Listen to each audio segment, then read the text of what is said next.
Hello, everyone, and welcome to Unconventional GMs, the channel where we play ttrpgs with pace, vim, and vigor in about 2 hours or less. This time, me, myself, and Guy, my co-host, are going to take a little break. We've managed to recruit an expert GM to run the game on our channel for us, Tenebris by Black Armada Games. So, rather than me prattle on as I normally would, I'm going to pass you over briefly now to Josh to describe what Tenebris is all about and what we're playing this afternoon. Hi, Josh. How's it going? What's Tenebris all about? Hi guys, nice to be here. Yeah, so Tenebris is a star-spanning gothic space investigation game. And I'm going to read you out the blurb from the book, if that's okay. It says here, in the far future, civilizations have risen and fallen many times. The Republic of Stars is the best hope for peace and enlightenment in a broken galaxy, a flickering candle amongst the ruins of better times. But it is fragile. In the shadows are the plotters, the profiteers, and the zealots. Behind them lurk worse things, demons, hostile civilizations, and the malevolent artifacts left by ancient powers. Whether through selfishness or deliberate evil, they would tear the Republic apart and enslave its people. Standing in their way is Moira, a small and overlooked government agency charged with investigating and bringing down the horrors that threaten the Republic's people. You are the Guardians, Moira's frontline investigators and fighters. Traveling the stars through an ancient and quite possibly sentient labyrinth, you hunt down the threats to the life and peace of the people of the Republic. You are the shield that protects us all from the terrors that stalk the void. So that's the game. I think we're going to go straight to introducing characters, if that's okay. Yeah, let's do Uh, it. so, Becky, would you like to introduce your character, please? I'd love to. I'm going to be playing Corvia Mondar, the Thanaturge, and I'll read out the little blurb. That's probably the best thing to do, isn't it? Moira found me on a distant frontier world. I developed skills as a weaver that went beyond the norm, attracting unquiet spirits that I didn't know how to put down. Locals considered me cursed, but with Moira's help, I've become a trained and sanctioned Thanaturge. Unfortunately, I still attract ghosts who haunt me like an old house. And that's Weaver with a capital W, for those who are It wondering. is. Magic Weaver. Gaz, how about you go next? I am going to be playing Valdar Diamantus, who is a noble, or at least ex-noble, maybe. I am a scion of the House Diamantus, a group which has always taken particular interest in the occult and advanced technological things, perhaps both at some point or other. For a long time, I just made my money stealing, wheeling, and dealing with alien relics and perhaps things that other people don't want to touch. But Moira eventually recruited me and my particular set of skills to try and put me to some use for humanity rather than my own personal game. Although, so far, for now at least, they do seem to overlook it if the odd alien artifact or weird relic finds its way into my pockets rather than where it should be. But it keeps me interested and helping to save the rest of humanity. Nice, and that leaves you, Guy. Yeah, I have lived countless lifetimes, or rather, my character has, not me. I am a relic of a bygone era and have existed for eons. I was created with one purpose only, to kill. However, there's a grim toll of time. It's left my body weakened and my memories vague and incomplete. Myra's reawakened me and made me useful again, but confusion and fog dogs me as I search for my real purpose. I should say my character's art is heavily featured in all the promotional materials. So a hulking sort of powered armor humanoid with elaborate decorations on and a strangely soft human face in the midst of it, programmed to show genuine emotions. And what's your character called, Guy? Oh, apologies. Cassiopeia. Nice. Okay. So this game comes with a thing called roles as well. I think it'd be good if we each picked, or you, I should say, each picked a role. So those are on page 28 of the quick start, which hopefully everyone's got in front of them. I guess I'll just read them out quickly, and then people can choose which one they like the look of. So, we've got the leader, whether through aptitude, experience, luck, or whatever, you found yourself in charge. The wisdom, you always seem to know what to do and people listen to you. First in the breach, you're the impetuous one, always charging into danger, always champing at the bit to get into action. Reliable, you don't make a lot of noise or fuss, you're not flashy, but when someone needs help, you're there. Ruthless, you're the one who is willing to make tough choices to say what needs doing when everyone else prefers to look away. Pure, nobody's pure in this business, not really, but you kept cleaner than most. And then the tearaway, you're not so good with rules or plans, disobedient and undisciplined. So the purpose of this really is just to sort of get a sense of how you fit into the team. Anyone want to, let's, I guess I'll go in the reverse order from before, so it's not always the same guy. What do you fancy? I think that I am, as you would expect, I am actually first in the breach. I have deep, deep programming that compels me to charge into danger. And so far from being a calm, rational construct, I will often be the first to react automatically before I've even realized what I'm doing. Nice. Gaz? Yeah, I was considering ruthless, but I think I'm going to go for tearaway. I'm not very good with plans or things like that. And like as written, it's disobedient and undisciplined. And I think it more manifests itself that I'm a noble. And as far as I'm concerned, everybody else's opinion's secondary to what I think. So it probably comes away that I'm being unruly and things like that, where really I'm just taking the correct path for my superior education and breeding. Yeah, interesting. And that leaves Becky now. I'm just going to say, currently no one's picked a leader.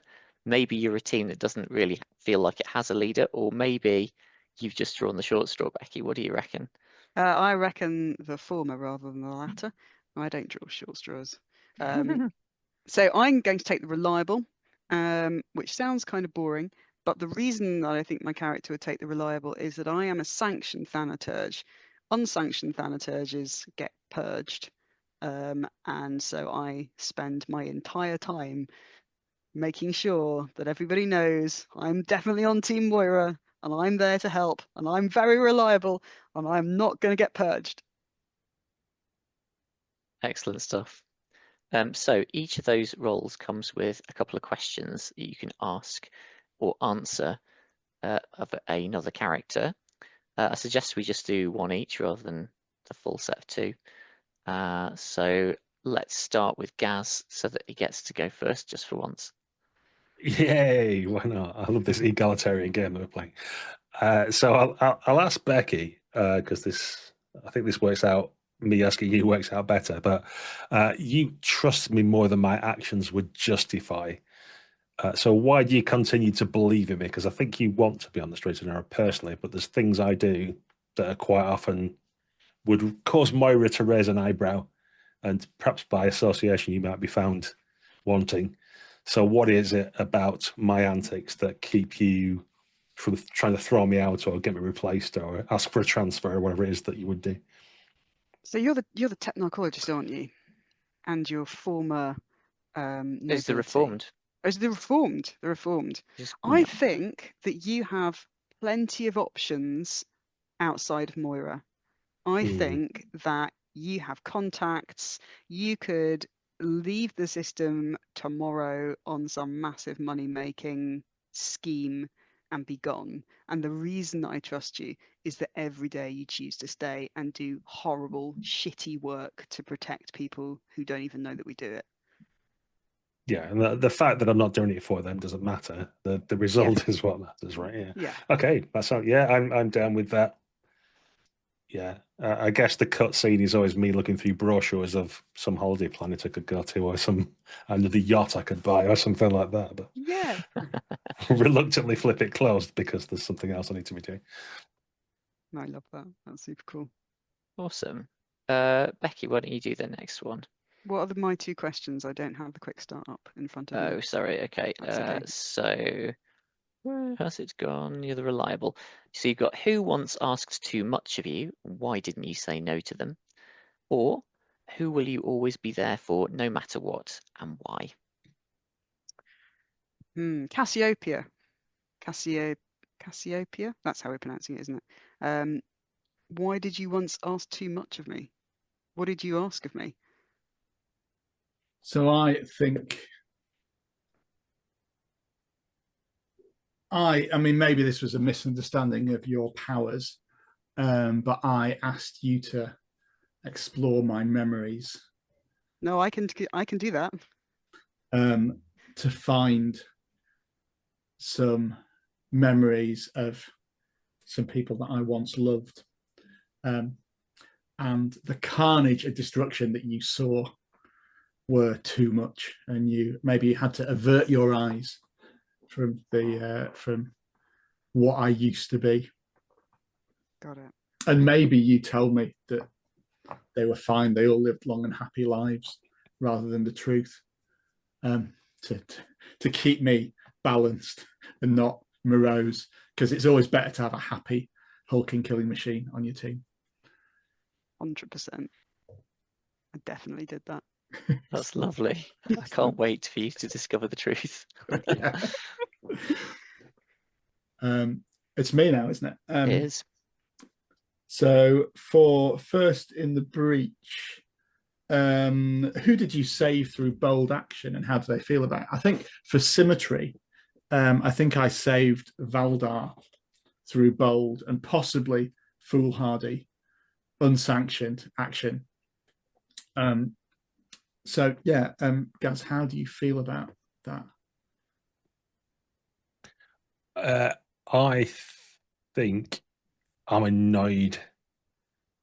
For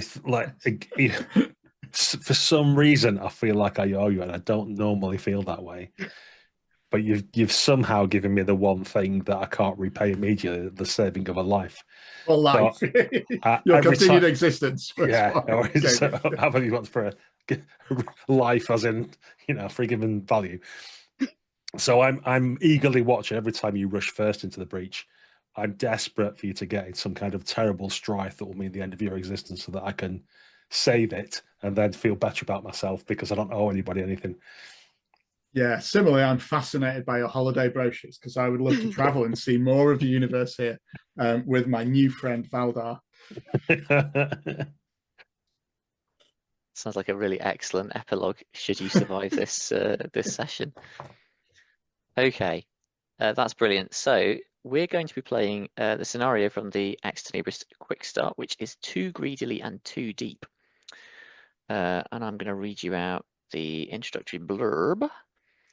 So, on the distant planet of Moravan, a frontier world on the edge of Khan space, something lurks in the dark. The House Diamantus mining operation here has rapidly grown, expanding deeper and deeper into the rock in its quest for mineral wealth. A series of accidents is being quietly covered up by the House officials, but the true source of the problem is far more dangerous and horrific than they have realized. You have had word via an informant on Moravan that a recent mining accident may be more than it seems. As your shuttle flies in, the glowing lava fields spread out like a spider web around the town of Abyssus, crouched on the edge of a mighty precipice. The modular buildings of the House Diamantus mining operation are visible nearby. There's no sign of anything untoward. Appearances can be deceiving. So that's your intro, and you have got a set of introductory questions which I would like you to answer. So let's start. This is interesting because I normally ask these so anybody can answer them, but we're doing call outs here. So let's just see how that goes. I'm going to ask Becky, what makes the minerals on Moravan so hard to access and hazardous to mine? Pockets of a gas, which it's not correct to say it's toxic. The gas can rewrite your DNA. Whoa, that's exciting. I'm going to write that Yes. down. DNA gas. Do not something. Do not inhale. Yeah, that's DNI. Okay, how can we tell this is a newly established outpost far from the Republic core? Gaz. I've been to many Diamantus outfits, as you might imagine, with it being the family business. You could tell this is a newly established one because everything looks nice.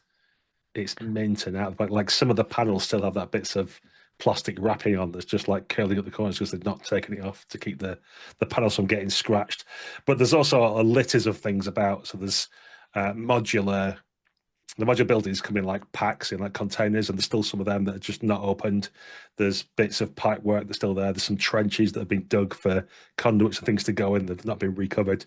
There's machinery about, so it's like it's not quite finished, but it's like 80% finished, and that's good enough to get the mining operation going. So there's just quite a lot of stuff we're not sure if it will ever get finished because now it's producing. Do you really need these other bits? Do you need comfort? Do you need worker safety? Nice. And Guy, what signs are here?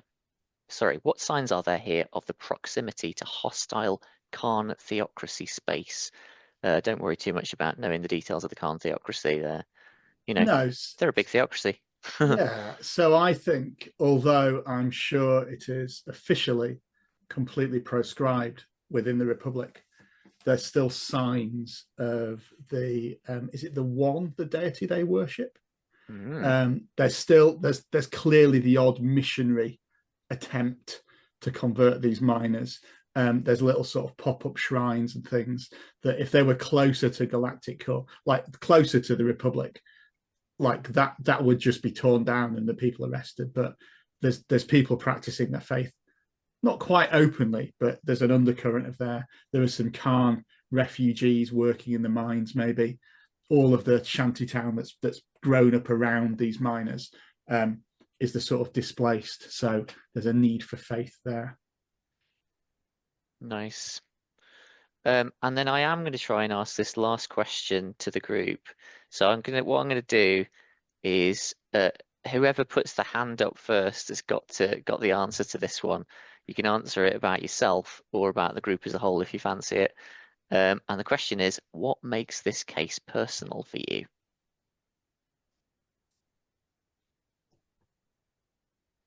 I will roll randomly. Oh, Gaz. I saw Becky twitching. I thought I'd just jump in first to spoil it fun.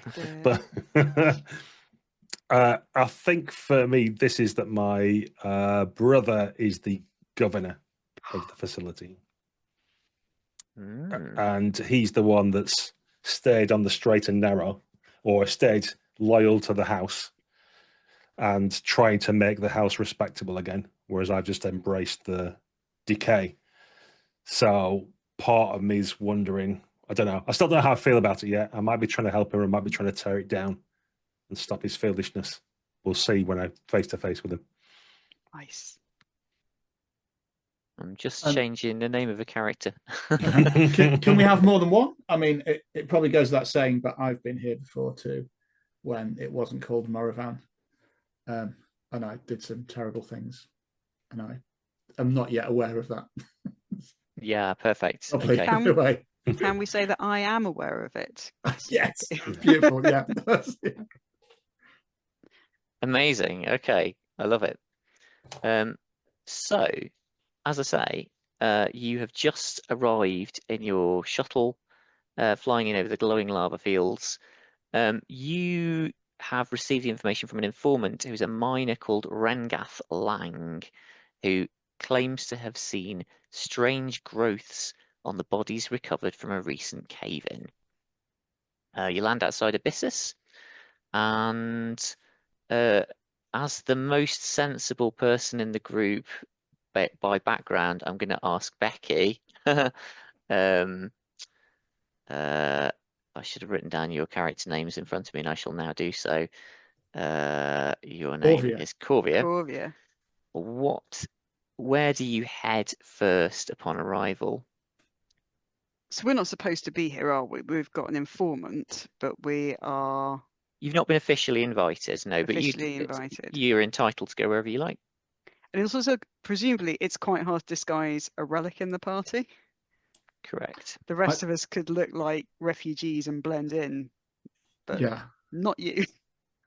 Yeah, I'm not. Yeah, I do stand out a little bit. Although maybe people don't know what I am, if you see what I mean. Don't know. Well, I think that the first thing I've done was consult with my teammates about our play here, rather than just dictating. I know that we're coming here because we've got some information that there are problems in the mine, but I don't think that we can sneak into an operation like this. I think we have to announce ourselves to the governor. Do you both agree? I think we should eventually. I don't think we need to start there necessarily. As you may or may not, I can't remember if I mentioned it or not, but I'm a premier member of House Diamantis. Really? You've never mentioned it before. Carries some weight. As I'm stood in this Gucci spacesuit with like Diamantis down the arm in letters and gold. So we could perhaps present ourselves as a surprise inspection team or something like that. Perhaps we could just head to the operation, start looking around, poking at things, seeing the lay of the land, and then eventually someone official will find us and invite us to the governor's office, I would imagine. But there's no harm in just having a little look, a little nosy. Who knows what we might find as we dig about. I think you'll see a little flash across my character's face of, I should say no, we should do this by the book. But what she actually says is, well, I'll take your lead on this. Excellent. Dig about. I'm sure we'll get no trouble. Yeah, I do seem to recall Cassiopeia sets off. Yeah, I recall from some of my studies there was a previous civilization here or something, but I can't quite remember. Who knows what we might unearth? And I'll stride out after Cassiopeia, sort of like half a second afterwards, giving you direction based on where you've already gone because there's no turning. So, yes, over this way, I think. An excellent idea. Yes, we're of the same mind. Okay, so I do have a quick question, which is, does your brother know that you work for Moira? Is there any reason it matters? I mean, from my point of view, is Moira got any particular cachet, or is it ill thought of, or it's ill thought of? You're regarded as being sort of galactic rat catchers. Yeah, I think he probably, well, he might not definitely know, but he'll have heard the rumors. Like if he found out, he'd be like, oh, well, that makes sense. Yeah, I imagine. Okay. I don't know. You're probably going to run my brother as a character, so you can choose how that goes. But That's fine. Yeah. Okay. Yeah, I don't think it's definite, but it wouldn't surprise him at all in the least when he discovers it. All right. So this mine is basically a complex of these modular buildings next to an outcropping of rock in which the entrance to the mine is found. From what you're saying, I'm guessing you're just marching right up to the mine and trying your luck at just going in. I guess, yeah, where the digging's happening and there's activity and stuff. That feels like we probably need somewhere big and large to get Cassiopeia ingress anyway, because you might struggle to get through normal sized doors. So we're probably looking for a big operation. Don't. I can make doors. Don't worry about that, Brother Valdar. I can find a means of ingress, I'm sure. Yeah, we need to find this Lang character, don't we? I don't know whether we've got a call sign or something, or perhaps we could find a foreman or someone. He'll know where people are, or whether that's giving the game away to ask official sources where this person might be. But let's just get stuck into the middle of the activity and start making ourselves known, I think.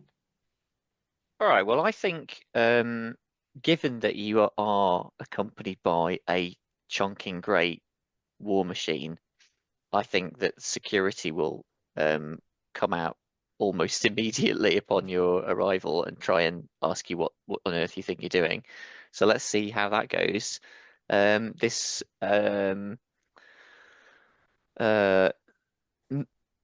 bald, dark-eyed gentleman strides out, kind of mopping his brow, and says, "What? Hello, excuse me. What do you think you're doing here?" I pause and turn my face towards him very softly and said, "We are," and then I turn around very slowly towards Valdar. mine inspection team. No, he's subtly nodding. I mean, this feels like you're going to have to try and persuade this guy to go along with this. Exactly, that's my forte. Sure. Are you really good at that? Are you? Okay. Well, Let's get stuck in then. So we're going to jump straight to the core mechanic, which I have bookmarked my page, and so what you're trying to achieve here, just get into the mine, get access to stuff.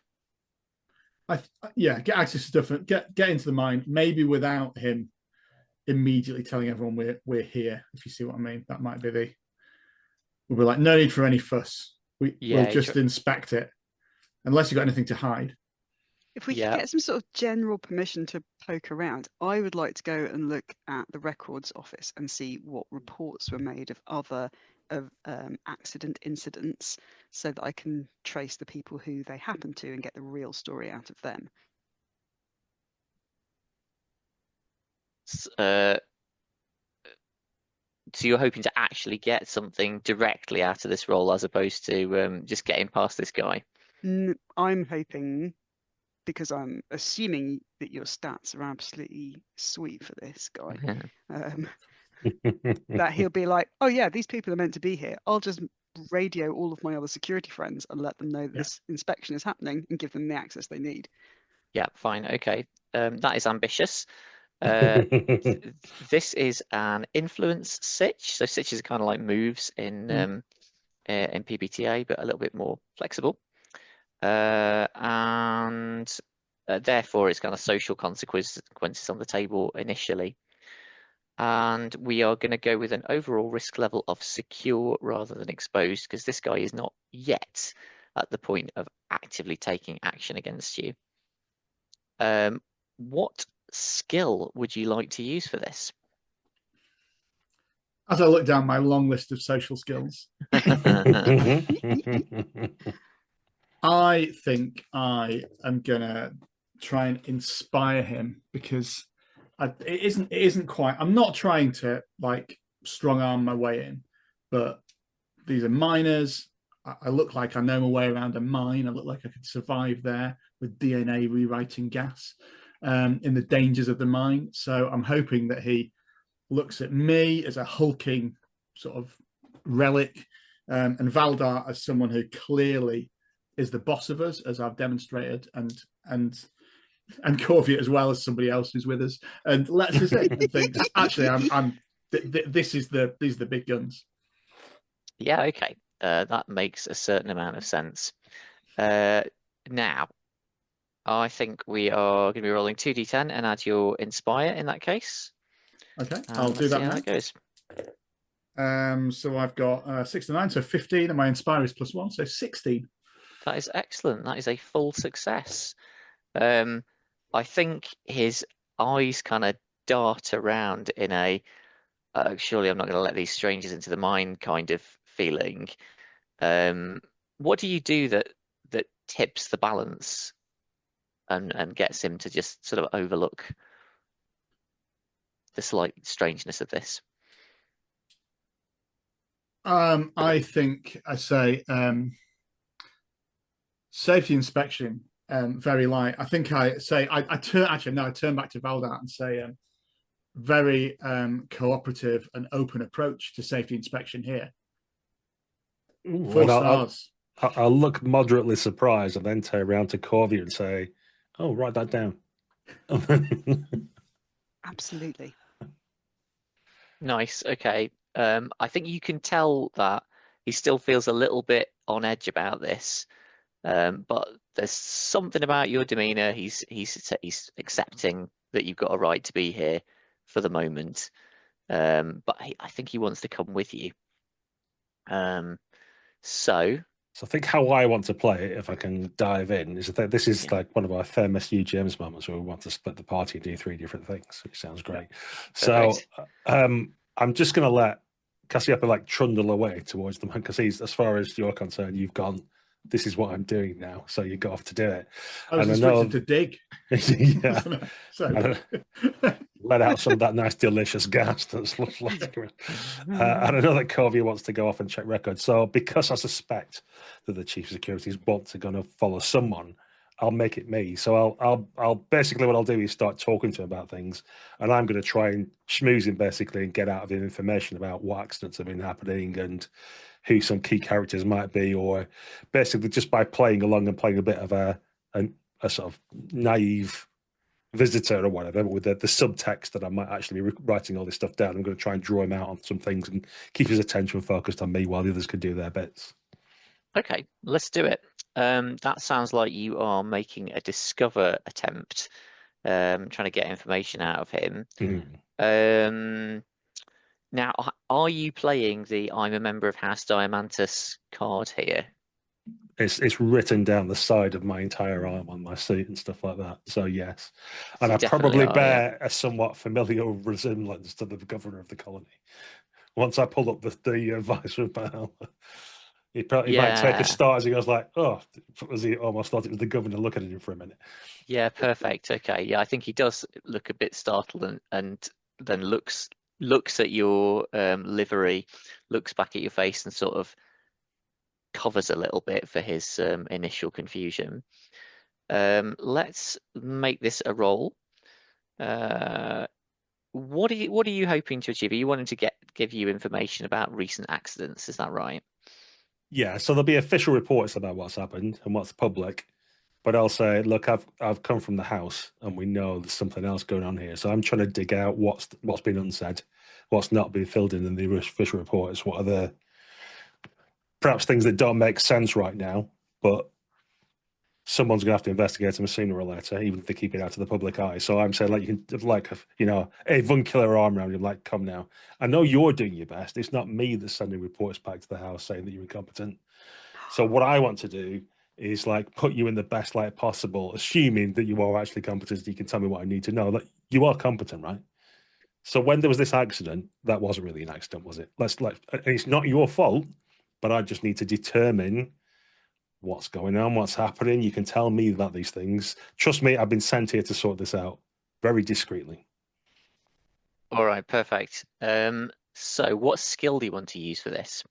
I think I'm trying to manipulate him.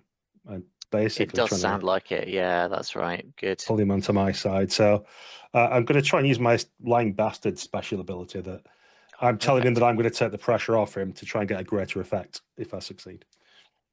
That sounds good. Do you want to just tell us exactly what that does? Yeah, so when I tell someone something they want to hear or something that's too good to be true, I have increased effect. Yeah, So perfect. whereas someone else might just get a bit of information, I'm hoping that because of my special abilities that pulls out a bit more than he was intending to give or that sort of thing. Perfect. Okay. There's going to be another secure risk level because again, you're not in any immediate danger. So let's roll it. Okay, I get 11 on the dice. 2 for me for that. That's 14. 14, so that's just short of a full success. Now, you may wish to boost that up. I think from context, you've gone off with him on your own, so you won't be able to get any support on the roll from another player, but you could mark your shadow track. Because it's a secure situation, you only have to pay 1 point from your shadow track to get +1. Yeah, I'm used to riding my luck. That's exactly the sort of thing where I see him wavering a little bit. I'll just probably give away a little bit more about us than I should or something like that, just to tick him over the edge and draw him in. It'll all work itself out. And, you know, if it means that Kovia has to dig us out of the shit later on, that's fine. I'll just keep riding my luck for now until the problems come out. Perfect. Okay. So he sort of nods along and draws you into an office where, because he's kind of looking around like doesn't want anybody overhearing, and says, yes, well, I wouldn't normally talk about this, of course, to anybody, but given your status, I think it's fair for me to share this information. I don't know how much you've been told. The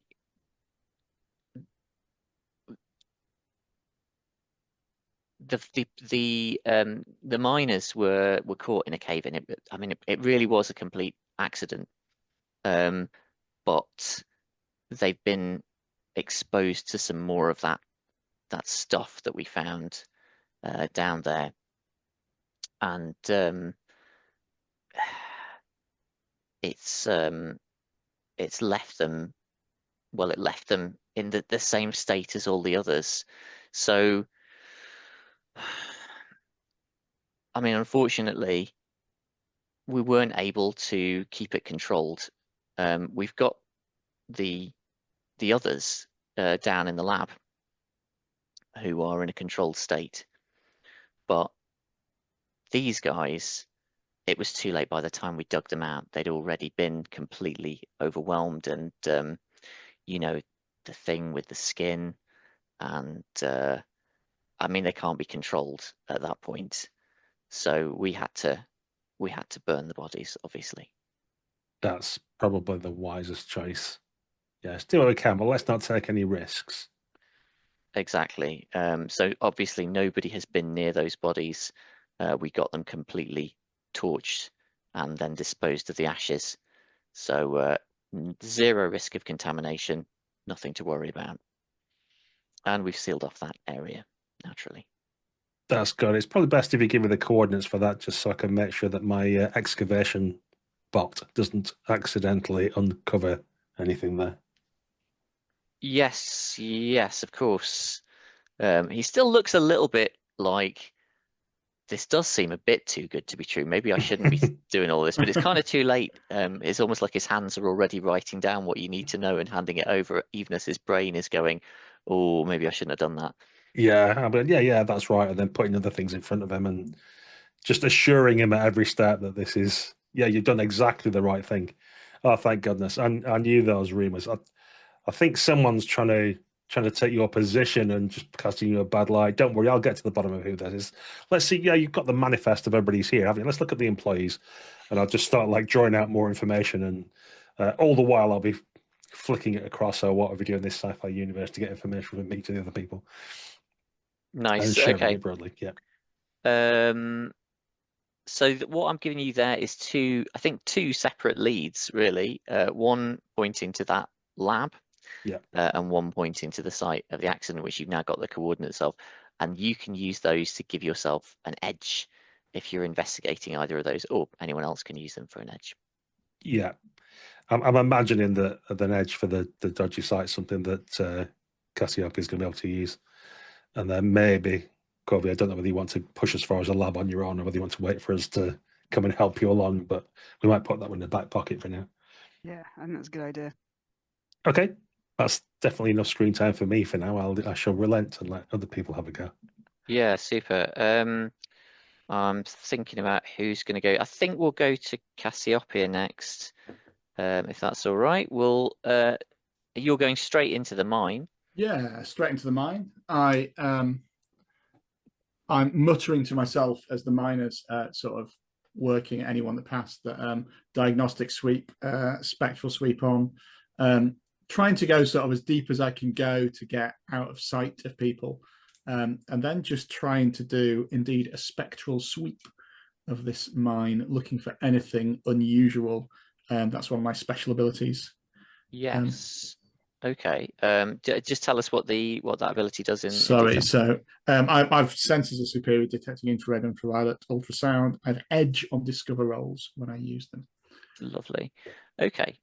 So you will be going down in the massive, creaky, cranky mine elevator, and down into the main staging grounds, which is a sizable and well-lit cavern at the foot of the elevator shaft. You can see ore being transported and loaded into the elevator to be moved to the ore processing unit. And this is a pretty good spot from which to conduct your spectral sweep and maybe kind of follow where the signal takes you. So that is going to be another discover sitch. Yeah. It's I'm going to stop saying that it's secure. I'll let you know when it's no longer secure. Yeah. What skill are you using for this? I think probably examine seems Right. Yeah, Right now. that sounds about right to me. Look for anything out of the ordinary. So you want to roll your 2d10? Cool. What does the edge give me? Does that make it more successful? Yeah, so it's edge is, I think in this case, would give you a better outcome on a success. So you should get more information of some kind on a success. Okay, so I've got 7. I've got 8 as my total. Oh dear, that is not good. However, it is close enough to 10 that if you wanted to, you could bump it up with a couple of points of shadow. Perfectly Absolutely. fine. Nothing dangerous about doing that. Absolutely, yeah. As I am doing this sensor sweep, I think there are some. I think I'm alone, and there aren't any miners nearby.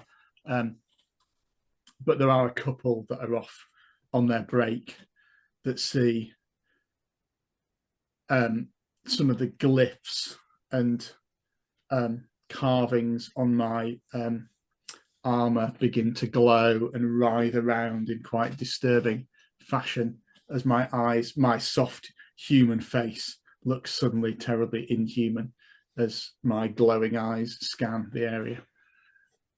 Nice. Okay, let's see.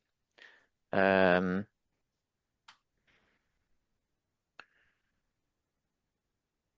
am going to say that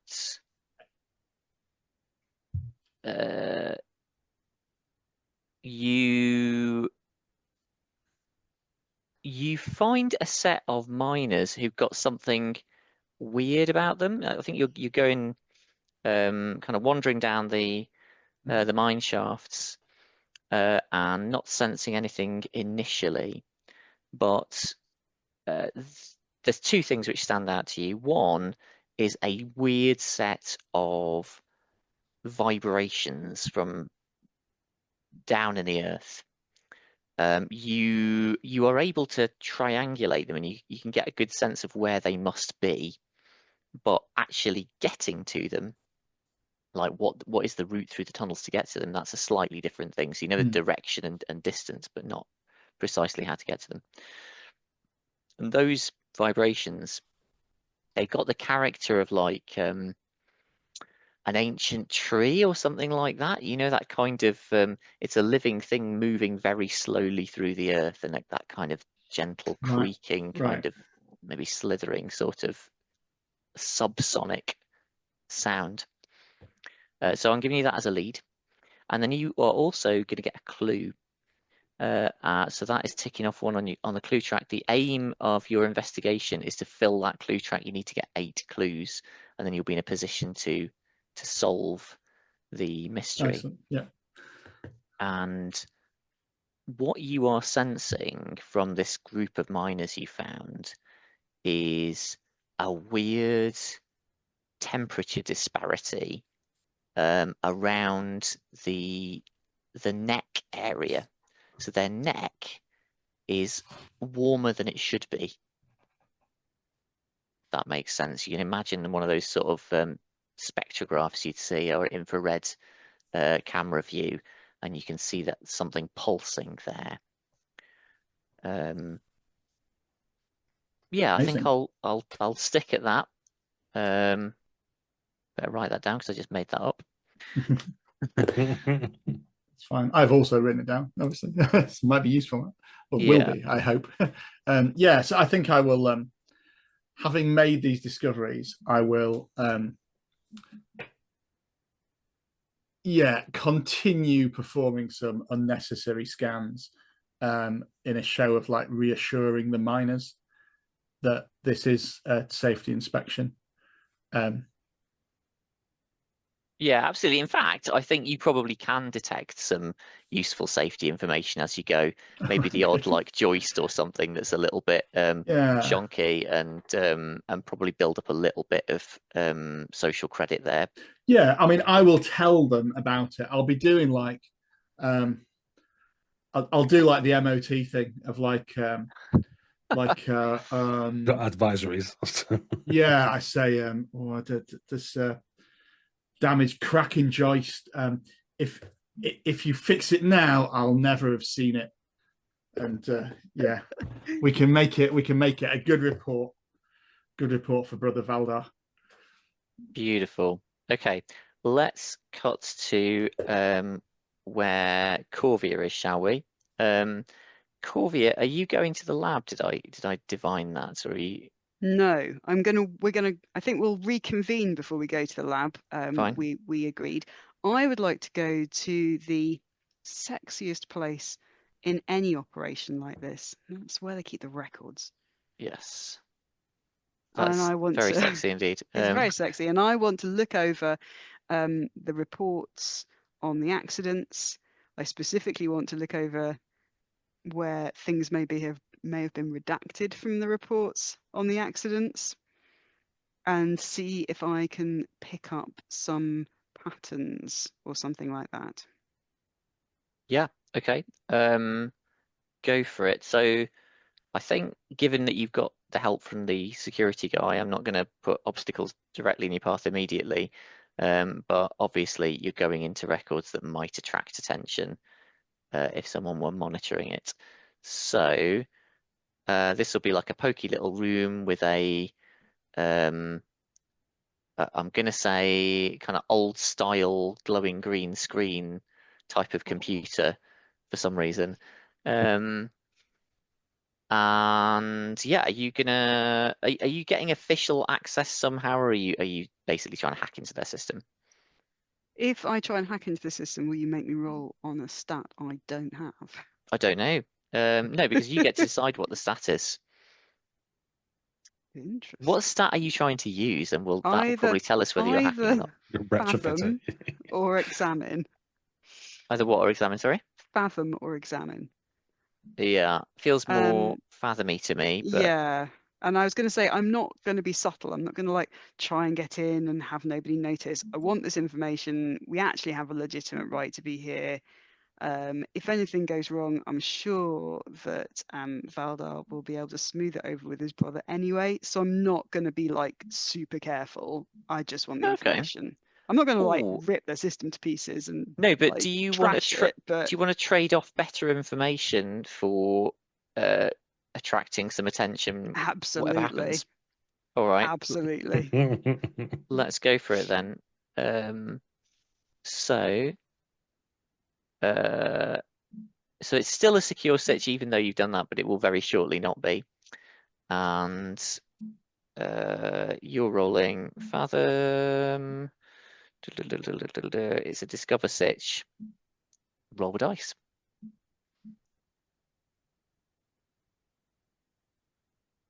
$17, $18, $19. Wow, that is very good. And that is within 1 point of a crit. Should you wish to avail yourself of the said crit. I will 100% spend some shadow to get that crit. The bit where we said we didn't actually have a leader. This is it. What do you take me for? Completely off the rails. Well, maybe we did used to have a leader, but we've had several. We've worked our way through a few of them, and yeah. I like that. Yeah. Your leader is just whoever is the luckiest on any given occasion. Right. Let's see. So I think, God, you're going to get a ton of stuff because you've basically given yourself increased effect and a crit, which gives you further benefits. So that's lovely, isn't it? Right. I am going to say, you find, you get a list of miners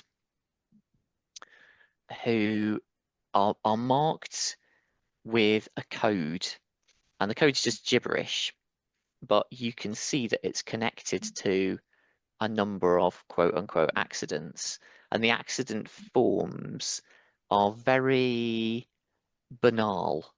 They're just sort of minor injury dealt with swiftly, no further action required kind of thing. Is that a minor injury or a minor injury? Oh, damn. I'm going to be careful not to say that too many times. Otherwise, people might die of humour. It would be worse if we find there's underage children working in this mine, because then there'd be minors having minor injuries. It's just minors all the way down. I think there are some others which have got a very similar but very slightly different code who are connected to larger accidents, and that includes the one that was reported to you, and those are listed as deceased. But the point is, the ones who are not deceased, the code remains against their name as if they've been kind of marked for something. It can't just be you once stubbed your toe in a tunnel, so why have they got that marker on? That's a lead. So you've got a list of names of people who you could go and investigate or what have you. But I am also going to give you at least one clue, and I may be forced to give you two in the circumstances. So let's see. Firstly, you're going to find a file which is attached to one of the accident reports, and it doesn't make a lot of sense to you. It seems to be an anatomical report, and it shows what appears to be a human body with a mapping of some sort of strands of something through their body. You can see there's something there, but you're not really a biological or medical expert to know quite what that would be. But you know it's not meant to be there. For one, it's put in a nice special color so you can see it stands out from the rest of it.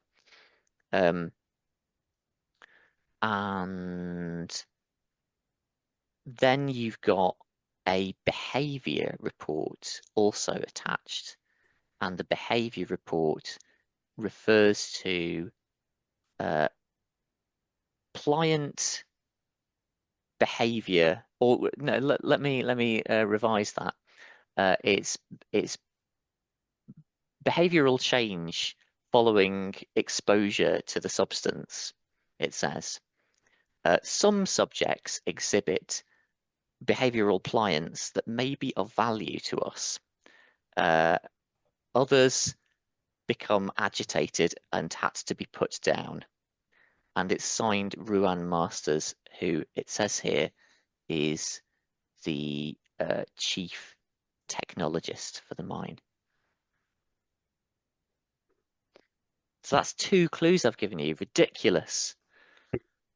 Can you assume that I have pushed that information out through our secure network to the rest of my team? You certainly can. Now, I would suggest at this point gathering the team for a reflection scene. So you've all gained quite a bit of information. In this game, your theory is potentially as valid as my own ideas about what's really going on, right? It might not be. It might be that you roll badly at some point and I get to decide what's going on, or it might be that you roll well and I have to go along with what you think. So therefore, it's important to have these discussions where you take the opportunity to speculate or even theorize about what you think is going on or where you think you should investigate next, because it will give you mechanical benefits.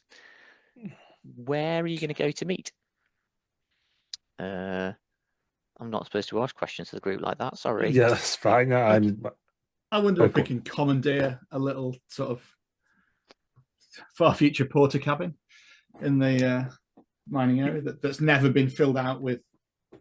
Oh yeah, so I like the idea you've got one of those ones that was in mid-construction and they've assembled it, but they've not yet put the furniture in or something. Yeah.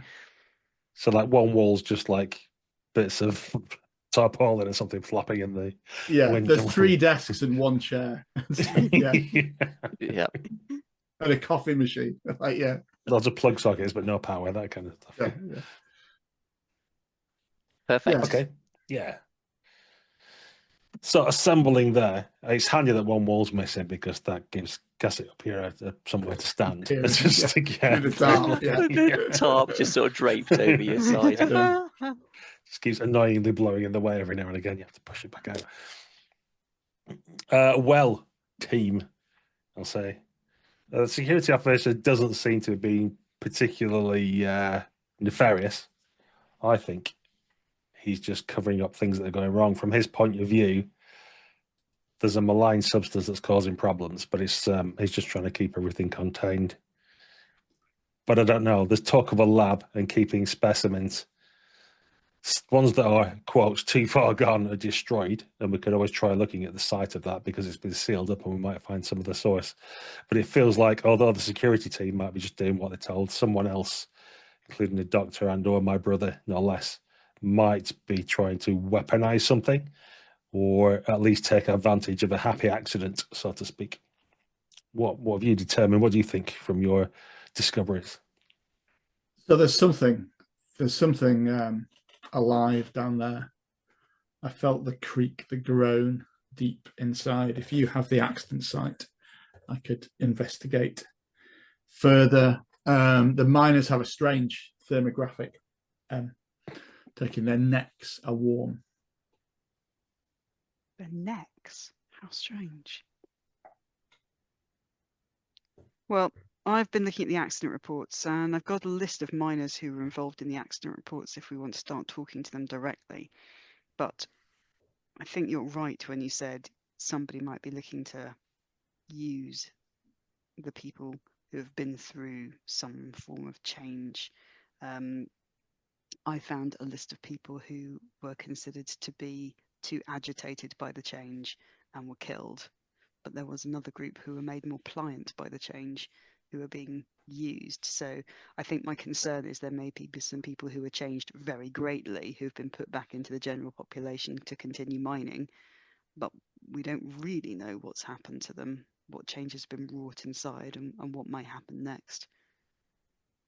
And obviously, it is not acceptable to just be killing people who've had the misfortune. Oh, right, yeah, no, of course, no, we shouldn't be doing that. Indeed, without good reason. It's not acceptable. For the record, we'll say it loudly.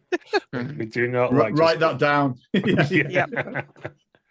Okay, well, we've got a couple of avenues where we can go next. I think there's definitely something to be gained from getting some of the subjects, some of the changed, for sure, whether that's in the lab or whether looking general population or whether delving into the mines to kind of uncover something.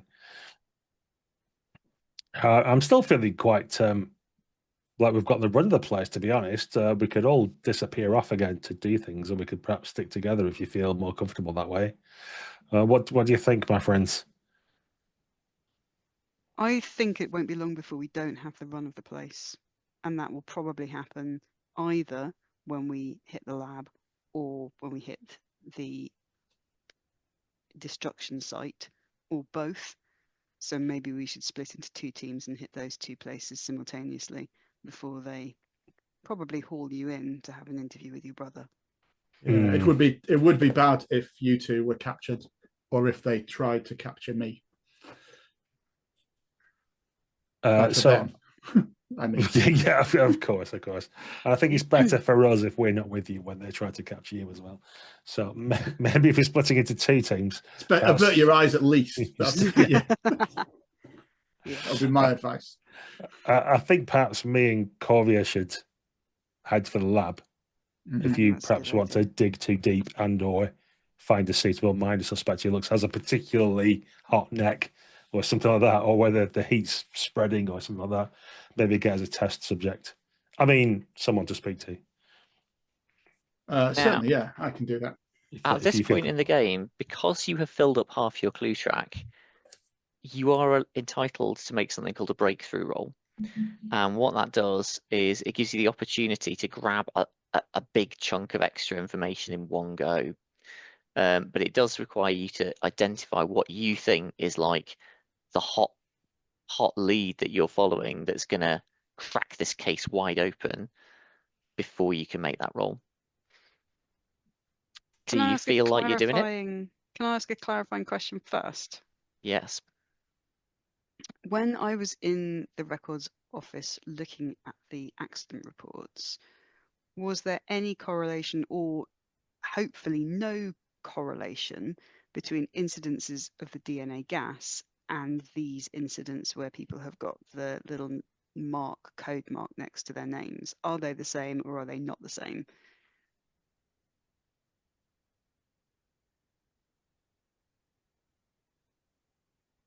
What do you think?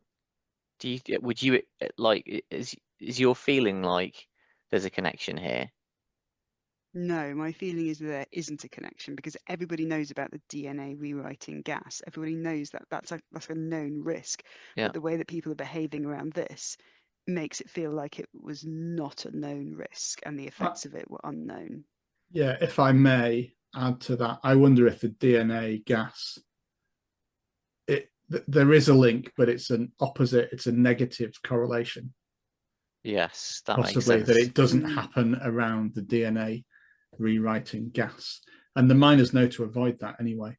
Yeah. do. Okay, no, that's since you rolled a crit, that's I'm going to base the result on what you're saying there, and I think that makes sense to me. A, they avoid the DNA rewriting gas anyway, but B, there are a few incidents on the records of people accidentally, coming across a pocket of the gas, and in those cases there is no marker.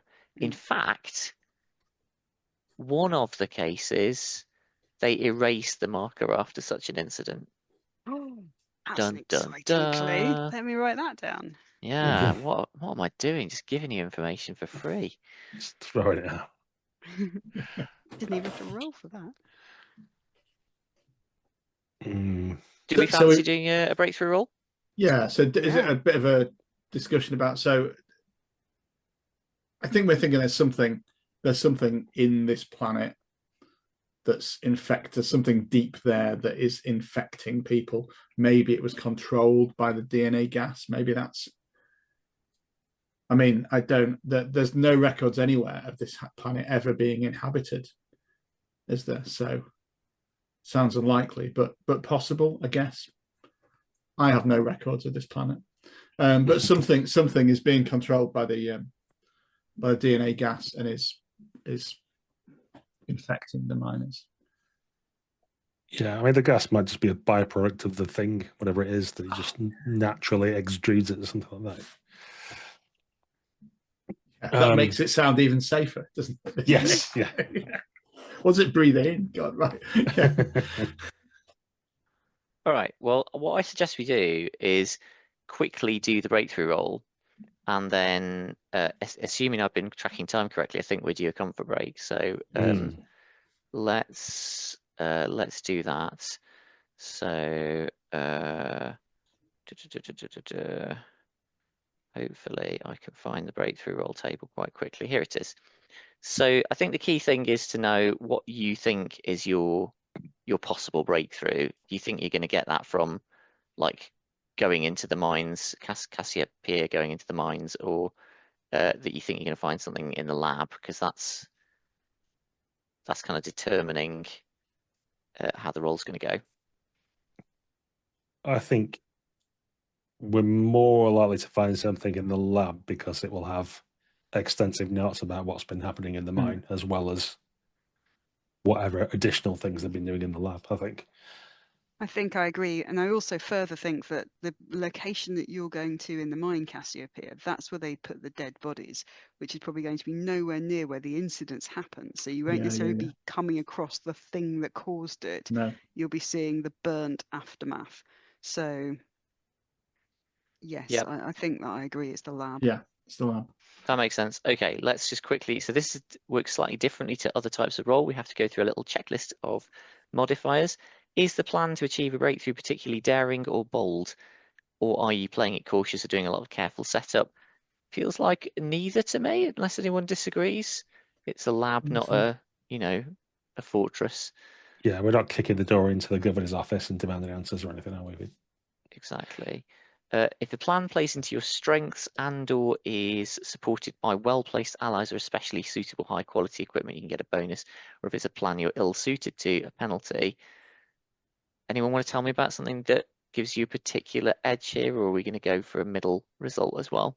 I think we've got access to equipment. We'll have access to their lab for starters. And I'm used to alien relics and occult items and other weird stuff that I deal with all the time. So you've got my full, like, I can spectral upload my analysis, full spectral analysis of the mines that you can triangulate to it as well to try and. Yeah, all right. I'm prepared to go with that. That gives you a +1. And if your plan is driven by a theory which is well rooted in the evidence you've discovered so far and makes logical sense, +1. If it's tenuous or complex and hard to follow, -1. I think I'm going to give you +1 for that. Makes sense to me.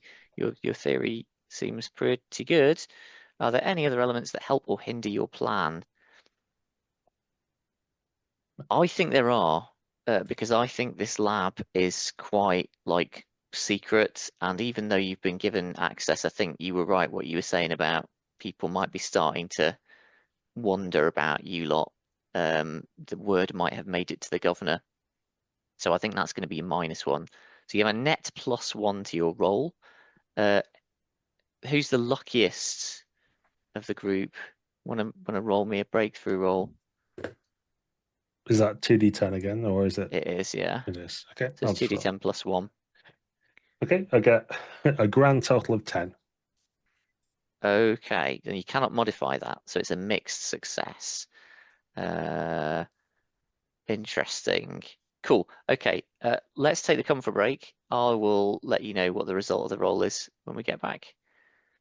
Sounds great. We shall see you all soon. Don't worry, viewers at home, we'll edit that down. It'll be a few seconds for you, but we need to go off and get some DNA changing gas and other things to refresh ourselves.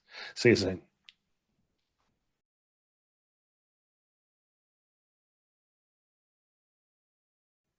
And hello, dear viewers. Welcome back to Ex Tenebris. In the first half of the show, our elite group of investigators landed on a planet, a mining operation where weird DNA changing gas was affecting people and accidents were happening. We've done some asking around, some rooting around, some spectral scans and other things, and are suspicious that it's not accidents, but some nefarious design. And so, with any luck in the second half, we'll uncover what's really going on. But for now, let's pass back to our GM, Josh, to tell us what's going to happen next. Cool. I am thinking we've got two groups. We've got the lab group who are attempting a breakthrough, and we've got the tunnel group of one who is we've established is not attempting a breakthrough, but hopefully finding something out anyway. So I think I might go straight to the tunnel group first and then do the breakthrough, if that's okay. So Amazing, Cassiopeia, tell me about what you're doing. So I want to get to the site of the accident. Now, I think I'm aware that our time might be limited in them having a security pass. So what I'm going to do, I'm going to get out of sight of the miners, a little bit deeper down there, stay still for a little bit to activate my stealth field. Ooh. And then when nobody else is around, follow the coordinates. Because I think this accident site is definitely somewhere I should be on my own at. That sounds like the best thing for me to do. Yeah, cool. So in order to make that not be really weirdly timed with respect to the breakthrough team, I'm going to say that you guys are doing your breaking into the lab at night, if that's okay. Mm-hmm. That will allow the two of you to be doing things at roughly the same time rather than not. So you, Cassiopeia, the mine has shut down. There's no real reason to shut down a mine at night because it's it's the same basic light conditions, and yet people want to go home, so it's quiet. You can hear the kind of drip, drip, drip of some kind of moisture somewhere in a tunnel somewhere, but other than that, all the machinery has shut down. The low murmur of voices no longer present. What are you doing? So I'm going to see if I've got the coordinates of the accident site. I'm also, though, as I go there, going to try and tune in my frequency to the vibrations that I heard deep in the earth and just see if I can tell if I'm getting closer to them as I go towards the site of the accident. Yes. Okay. So long story short, I guess you're hoping to find some sort of weird clue or something at this site. Yeah, definitely. And I guess are you planning to unleash your mighty spectral sweep again for that? I think so, yeah. I think I'll do a spectral sweep, but I wonder if this is fathom rather than examine, because I've got quite a lot of data now for this. So I'm trying to just look at the variables and different whatever, insert technobabble here to try and identify where this thing is and get a lead on the thing inside the planet. Yeah. Okay, cool. So are you more interested in trying to find this thing, or are you more interested in getting more clues at the site itself? Oh, that's it. I wondered if the thing was a clue, but if it's just Well, I mean, it could be, but I guess there's a difference between go to the site and look around, see what you find, and try to follow where the site is leading you to some other place. I mean, I'm first in, aren't I? I'm rash. I've only been given very loose instructions by my teammates. I need to show a bit of initiative here to impress my good friend, brother Valdar. So I'm going to go. This beast, I think, must be what this thing must be what it is. I don't know why I called it a beast. It could be quite peaceful and nice. So yeah, I'm following. I'm trying to find the location for this thing within the earth. Yeah. Okay. Good. So yeah, like you said, that can be a fathom roll. I am going to say that this is a I've forgotten the name for my own mechanic here. The risk level is words exposed, because you're deliberately going into a place where you think there might be some kind of weird thing there. Absolutely right. I'll make a roll. Yes, and it is a discovery sitch, but I'm going to say it's a medal sitch as well, because you're potentially getting exposed to some of this strange stuff. Okay, I've got a total of 11. Okay, so that is a mixed success, and it is too far from 15. It's quite far from 15, yeah. Yeah, you cannot possibly rescue that to something better. So, yeah, you're going to be getting a bit of good and a bit of bad, I think, here. Now, my options, you're using the spectral sweep, so you should have increased success. I could knock that back down to a regular success and make it kind of boring. Or I could give you something really good and also screw you over. And needless to say, I'm going to go for the latter option. So we're putting it to a group vote. I've already forgotten the first option. Yeah, what was that again? Can't remember. So I think you will start seeing, or hearing, I guess, using your special sonic detection, signs of this kind of groaning and creaking that you're hearing from beneath the earth, and you're kind of triangulating it and following it down the tunnels. And what happens is you enter an area that feels different to the rest of the mine that you've been in so far. So there's I don't know if you've actually been in a House Diamantus mine before, but regardless of whether you have, it's got a definite feel. Neither do I. Maybe I have. It's got a definite feel to it. They've got a clear kind of method of the kind of shape of tunnels and all of that. And then you've crossed, it feels like you've crossed over into something else that was built by somebody else, or perhaps not built at all. The shape of the tunnels is different, the architecture is different, and the smell, there's a faint difference in smell, or whatever Cassiopeia's equivalent of smell is. You are following these tunnels down deeper until you reach a massive kind of vent-like thing that plunges deep into the earth. It's like a big round hole, and it's just dark. Even your spectral sweep is sort of struggling to penetrate down into this darkness. But you can see what look very much like roots of something growing up through the tunnel. And they seem to be the source of the noise. You can kind of hear them just minutely shifting, and they all seem to head down into this tunnel.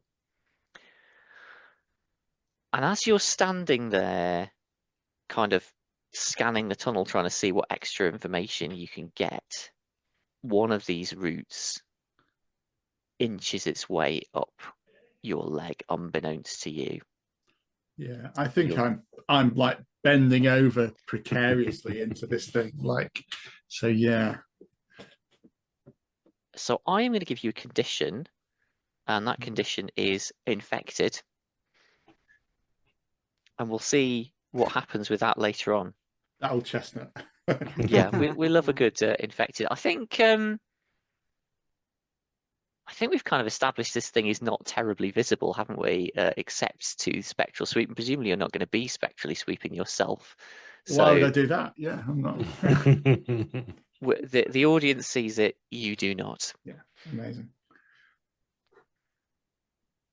Okay. So I am going to give that to you. That's a clue. I suppose it's a clue and a lead-in one in a way because it's pointing down this big hole. But it's these lengths of fibrous material are the clue. Yeah. And with that, I'm going to cut over to the laboratory. The much Now, safer and nicer laboratory. yeah, definitely going to be fine in there for sure.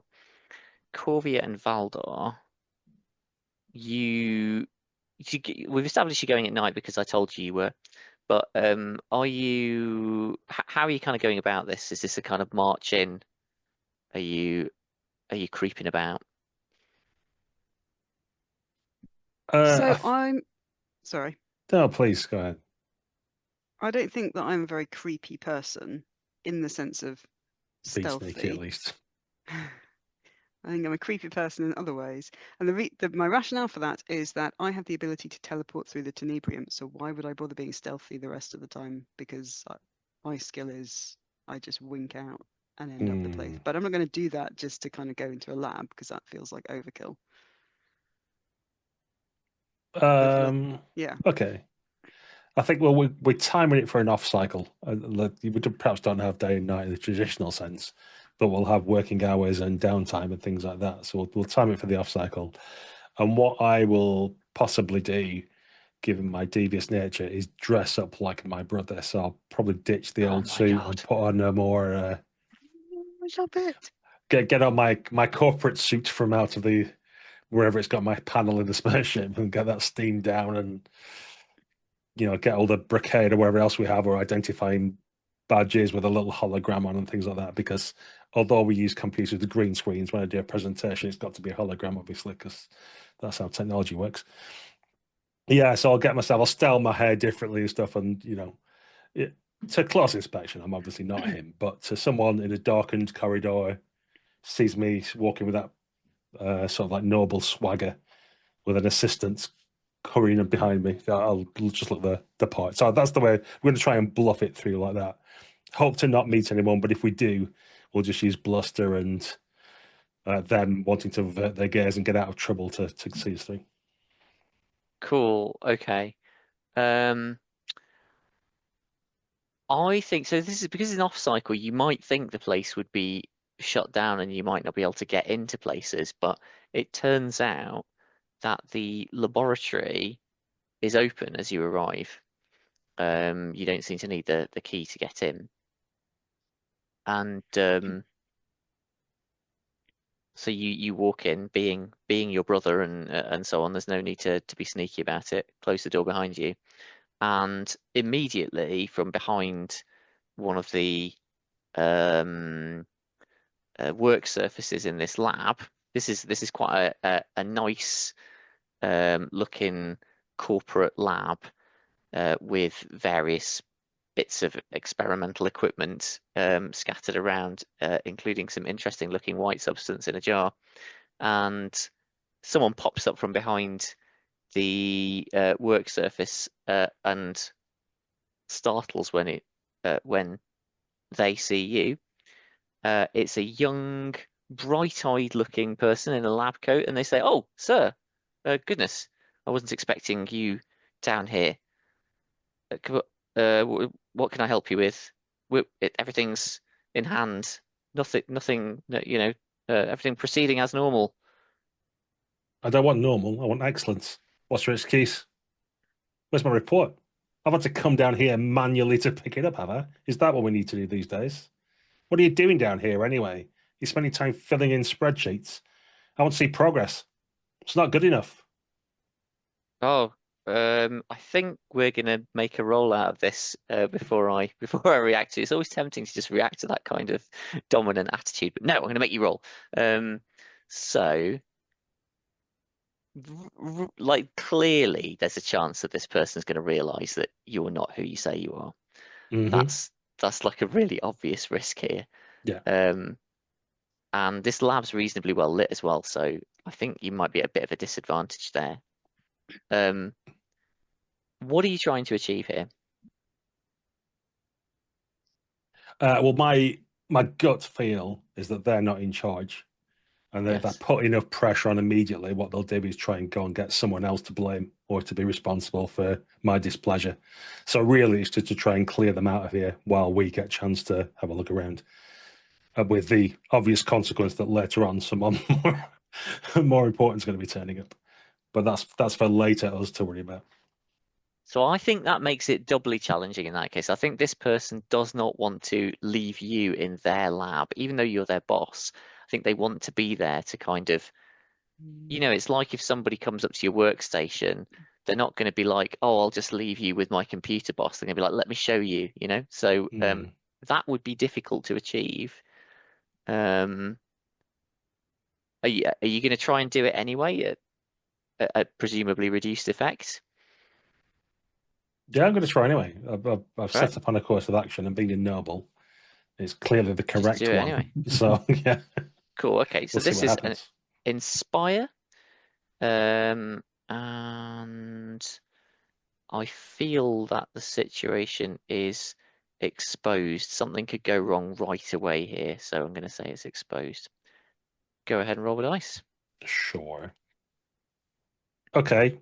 The dice are not my friend at this point. So I've rolled an 8 and I get +1 for it, but I've got 9. So I can Right. make that a 10. Yep. If that'll It'll help a cost little you bit. It'll cost you 2 shadow though, 2 for 1 when you're in an exposed situation. That's fine. So and I think how that manifests is like I'll just start knocking stuff over. Things like that. Well, that's just not good enough. And as I'm gesticulating, I'll like several test tubes will go shattering on the floor, and just to like increase the nervousness and stuff like that around, so they're not paying too much attention to me or my words, more like, oh, I need to do something to stop this from happening, whatever's happening. That kind of effect. Yeah. All right. Cool. So this person sort of fusses around you for a bit and then says, well, I can see that you don't want me here, and clears out. You hear the door close behind them, and you're left alone in this now slightly chaotic lab because you've messed around with it a bit. But Yeah, they're gone. I'll turn around in like my pile of liquids and broken glass and just sort of went, that went well, I think. Definitely nothing has gone wrong there whatsoever. So I'm assuming we've got some terminals and things like that, or at least papers around or whatever. And that's kind of, I know that's Corvia's kind of bread and butter. She loves all that kind of stuff. So You've Oh, got some guess terminals. You've also got a really big. Is it a fridge? Is it a yeah. Have we not got storage unit? bodies? Something like that. Okay. I mean, I was going to It's kind of go poking things while you looked at the raw data, but I'm happy to do it any way you want, to be honest. I think the bodies are in the big fridge. So let me look at the data before you go poking in the bodies, because whatever they've got, we don't want you accidentally getting it. So it's halfway up. Yeah, sure. Yeah. You've already started licking the bodies. Yeah, Josh, I'm going to use Fathom to start examining the data as quickly as possible as well. So that probably puts me a bit of a disadvantage because I know I don't have very long. Yeah, cool. Okay. Now I know you're due some benefits from a breakthrough roll here, so I don't want to make you like roll again for what you should have got from that. What are we gonna? I would be what I can tell you what I'm looking for, if that's helpful. Yep. So we've heard that something has happened to the bodies. I've seen the body schematic with the kind of the strange strings going through, and I've heard the words pliant and non-pliant.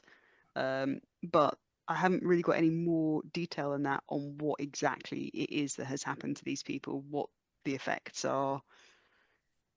I mean, like, it's, you know, there's a gulf of information between a schematic and the word pliant, and there's a body in ice. Why is it needed to be iced? What's the Yes. progression of whatever has happened to them? Yeah, okay. And have they done any autopsies?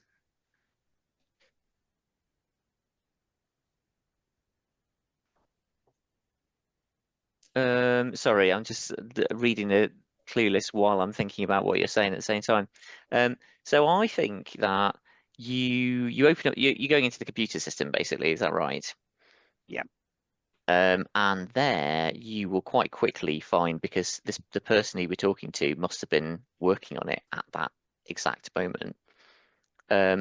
You find notes on a current case, which is being looked at, and it is one of the people from the accident who was supposed to be dead and have their bodies burned, but it would appear not, because this person is listed as an active, and it uses the word specimen.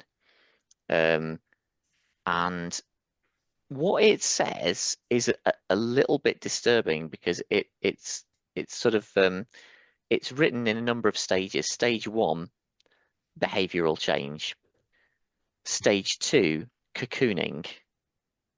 Stage 3, conjecture, some form of transformation, it says.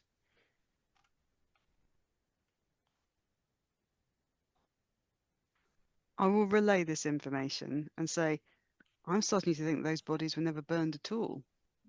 That the cover-up was itself a cover-up. They've kept them, and they're experimenting on them. Wouldn't surprise me in the least. As you say those words, there is a creaking noise as the door that you were just standing next to thinking about opening opens by itself, and something comes sort of pouring out. It's humanoid, but it is kind of gloopy and fibrous and shapeless. And you are stood right next to it, Valdar, because you said you wanted to go into it, but you said you were waiting. I go from surprised that the door is like motion operated to realizing the surprise that something's coming out of it. I think this thing is going to try and grab you. So let's see how that goes, shall we? Yeah, yeah. In this situation, I think it has the initiative. This is an indie game, but it has initiative. Very exciting. But normally you would get the initiative by default, because you've clearly been surprised. I'm going to say it has the initiative. It's going to try and grab you and insert its fibrous appendage into your body and infect you. What do you do to try and stop that, or do you just let it happen? Yeah, I feel I do not want this to happen. So I'm essentially, like, my self-preservation kicks, and I've been in enough weird and wonderful situations. So I'm just going to throw myself across the laptop, sending everything flying everywhere just to get out of the way. Just literally leap backwards and across the nearest table to put that in between me and it. Nice. Okay. What would you like to use as your skill for that? Sounds quite twisty to me, but have you got? I think twist is the obvious thing. Yeah, I'm literally doing a double twist in the air as I try. Nice. Okay. So this is fight and resist stitch I'm going to be using, and very much exposed situation. So try and roll well. So, did you hear that dice? No, they're still not my friend. I've got a total of 8, so I'd like to try and make that a 10. I think I spending a couple of. Can I do that? That's going to cost you 4. 4 because it's exposed. It's 2 for 1. Can I do an assist and pay Yes, you can. Yeah, you could do a support. What do you do to help? Well, we've already trashed this lab quite a lot, so I'm not feeling too precious about the stuff in it. So maybe there's like a computer nearby or a large monitor nearby that I can kind of shove into its path or shove into it to give Valdar like a couple of extra seconds to duck out of the way. Yep, okay. So because that support only costs 1 rather than Okay. 2, so it'll be 1 for you, Becky, and 2 for you, Gaz. Yeah, well worth it. That's still a mixed success rather than a full success, isn't it? So Yeah. I'm going to say that you do get across the room. Can I offer up that my disguise is completely ruined now? Like it's really obvious that I'm not. Is that a suitable consequence, or have you got a better one? Well, it would be a suitable consequence if your earlier role hadn't already determined that someone has worked out who you are. All right. Okay. I'm afraid you've already blown that gaff, and as you're about to find out. So I guess it's really noisy as well. Then is that something or? Oh, have the like containment protocols for the lab kicked in? Oh, that's nice. yeah, let's. I'm just gonna have it inflict a bit of harm here. I think because you've rushed away, it hasn't had the chance to infect you. It's not had the length of time that we'd need. So it just sort of lashes out at you as you fall away. So I'm going to inflict. Let me have a look at my harm rules quickly. So this will be like a strength 1 attack. And are you wearing any armor? I think I've explicitly not worn armor for this particular bit of the adventure. Yeah, so you're unarmored, therefore you're going to take 2 harm. Okay. Now, the way that this works is when you take harm, you get to erase 1 box of shadow for each box of harm you take because of the initial kind of adrenaline jolt.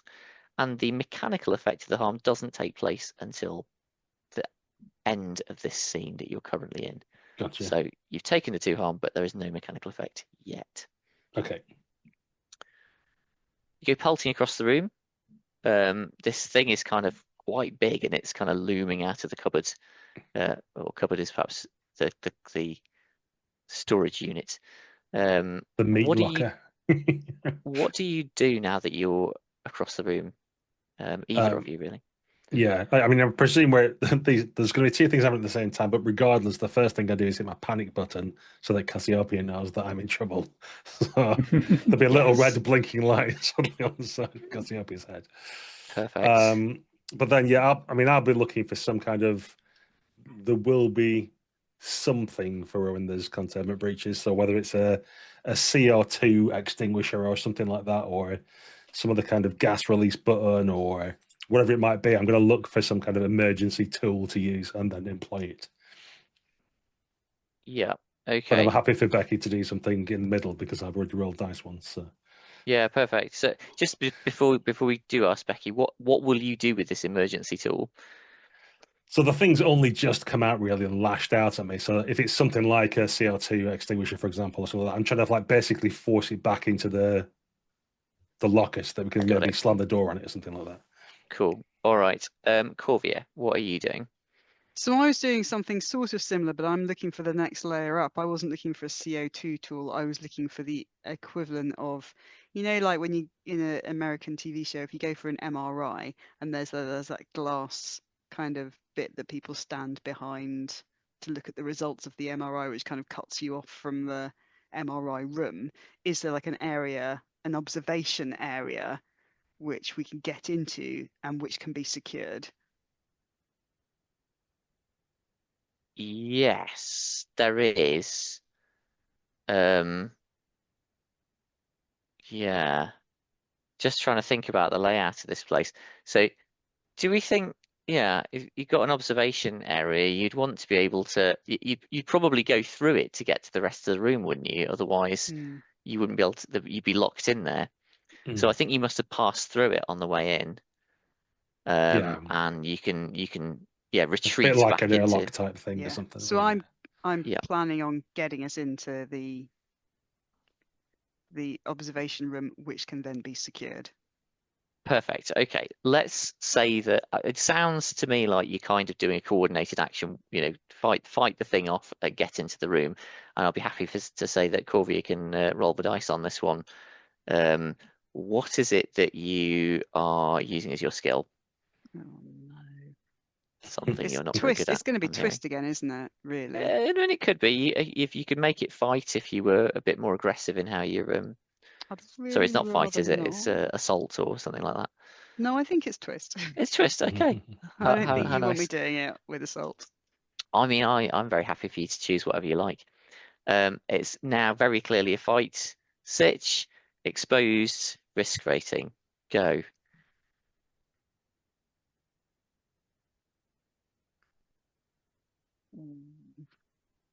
I rolled a 5. Well, I rolled a 4, and I've added my +1. All right, that's even worse than I thought. Wow. Yeah. That is quite bad. Yeah, that's quite bad. Fine. In that case, what I'm going to say is you get into the observation chamber, but it's too late. The thing has already managed to get its tendrils through the door. So it's like you've got the door kind of mostly slammed, but it's kind of oozing through the door, starting to fill the space, and you are beginning to wonder whether it can get its entire body through in this way. Mayhap you are thinking of escaping through the entrance, I'm guessing. No. No? Ah. Well, I'm worried about this. I am thinking that the best thing to do might be to teleport me and Valdar using my secret special out of here. Oh, that is a good idea, isn't it? All So right. I don't have to roll for that. That's just tick some shadow and make it work. And I don't think I like it, so I'm going, no. No, you She won't grabbed like hold of this. me. This is not good. This will not feel good. Are you going to teleport to where I am? Can I teleport that far? Well, you could. It would be risky. The further you go, the more you're exposed to the weird energies of the Tenebris, and who knows what else might come with you. I'm sure we've carved some kind of eldritch room. It's the back of Guy's character's armor. Another one. Yeah. Another one I haven't seen. Yeah. That's because you don't spectral sweep yourself. If you did, you'd know all sorts Why of would I stuff that was spectral carved sweep on myself? I don't like it. So you're going to try and teleport all that way, or I don't think I would. I think in my head I'll be trying to teleport us back outside the lab area. okay? And let their containment protocols take care of this. They do have containment protocols, right? We're about to find out. Yes, we are. Okay, mark the shadow. I don't think I'm going to make you roll, as you said, because I want to jump to something else. I want to get Guy back in on the scene. What I'm going to say is this conversation we're about to have will start. Cassiopeia, you've received a distress call, and you can show up at a moment of your choosing during this conversation that's about to happen. Okay. Yeah. So I mean, I think with the direct distress call, I'm just gazing down this pipe, and I'm like mouthing words down it to try and see if I can communicate with this thing. And then this like deafeningly loud alarm in the silence goes off. And I maybe just, you see me patch on my arm, and there's a long sort of list of this. There's no game effect in this, and just there's like 20 booster patches that let me go quite fast for a bit. Yeah. And the second one left goes off, and I start barreling up through the mine. Yeah, in which case you can probably move faster than the lift, so you may be going up a Jeffries tube or something, kind of charging up there arm over arm. Yeah, completely. Yeah, but carry on. That's Nice. Okay, so you teleport through. I think we should just pause for a moment to for you to describe to me, Becky, what you think it's like when you go through the Tenebris, and describe it to Valdar, who presumably has not done this before. So I'm only skimming us through the Tenebrium. That's the first thing. I'm not going into the deep Tenebrium. So it's nowhere near as bad as you think it's going to be. But I will grab your arm and say, sorry, we need to get out of here. and then I will take you through into the Tenebrium. And I think because we're only skimming through the Tenebrium, it's what it feels like more than what it looks like. So it will look like a kind of a greyed out version of our world, and there will probably be shadows and darkness in the corner of your eye that you don't really want to look at. And I wouldn't recommend that you do. But I think what it feels like is, Lord of the Rings? You know, when Frodo puts the ring on and it's like the kind of those kind of wispy, shadowy bits just kind of tearing little pieces of him away. That's what it feels like. And they feel cold, and it feels like tendrils of smoke are just taking little slivers of your soul away from you. Nice. What is Valdar's reaction to that? He gets a flashback to when he was recovering that artifact from Nevermitch 7, and he touched something. It felt he got almost the same feeling from it, and he's never worked out how to use the device that he plundered and kept in his pocket. But there's probably there's just a look of recognition almost in his eyes, and a cutscene back to our ship where there's a little device that just glows a little bit or moves in a weird way. Cool. You come out of the Tenebrium, you're in the corridor outside. Kinda safe. That thing's only like what feels like a very thin wall away from you. And then you hear a rifle being cocked, or a couple of rifles being cocked, and a voice that you recognize, Valdar, says, "Well, well, well, I might have known. And what do we think we're doing here, brother?" I'm here on a safety inspection, as I told you, head of security, and clearly, as usual, your arrangements are found lacking, as a kind of tendril appears around one door.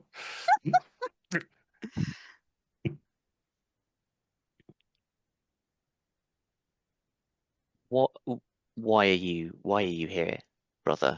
Let's not worry This is about the nothing to do why. with. Are we here to die together? Is that going to be like our denouement of our perfect relationship? That we came out of the same place and now we shall die together in the same place? Oh, I think his eyes widen as he realizes what you're talking about. You fool, you've broken our containment protocols. I didn't break it. They were just breakable. I happened to be nearby when they broke. And you felt the urge to, what, just let it out? This is a secure laboratory. I think you'll find I'm correct in saying that it's an insecure laboratory, which is entirely my point. I think that's the point where I'd like to arrive on the scene. Very nice. Possibly through a wall. I think as you're arriving, the two security people who Invidious Diamantus, your brother, has got with him, are sort of cautiously pointing their guns towards the door, and Crunch, Cassiopeia, you burst onto the scene. What do you do? Identify threat and look around. I think I sort of crouch down a bit. I'm in like combat mode now, so I'm not a hulking giant. I've got a lower profile.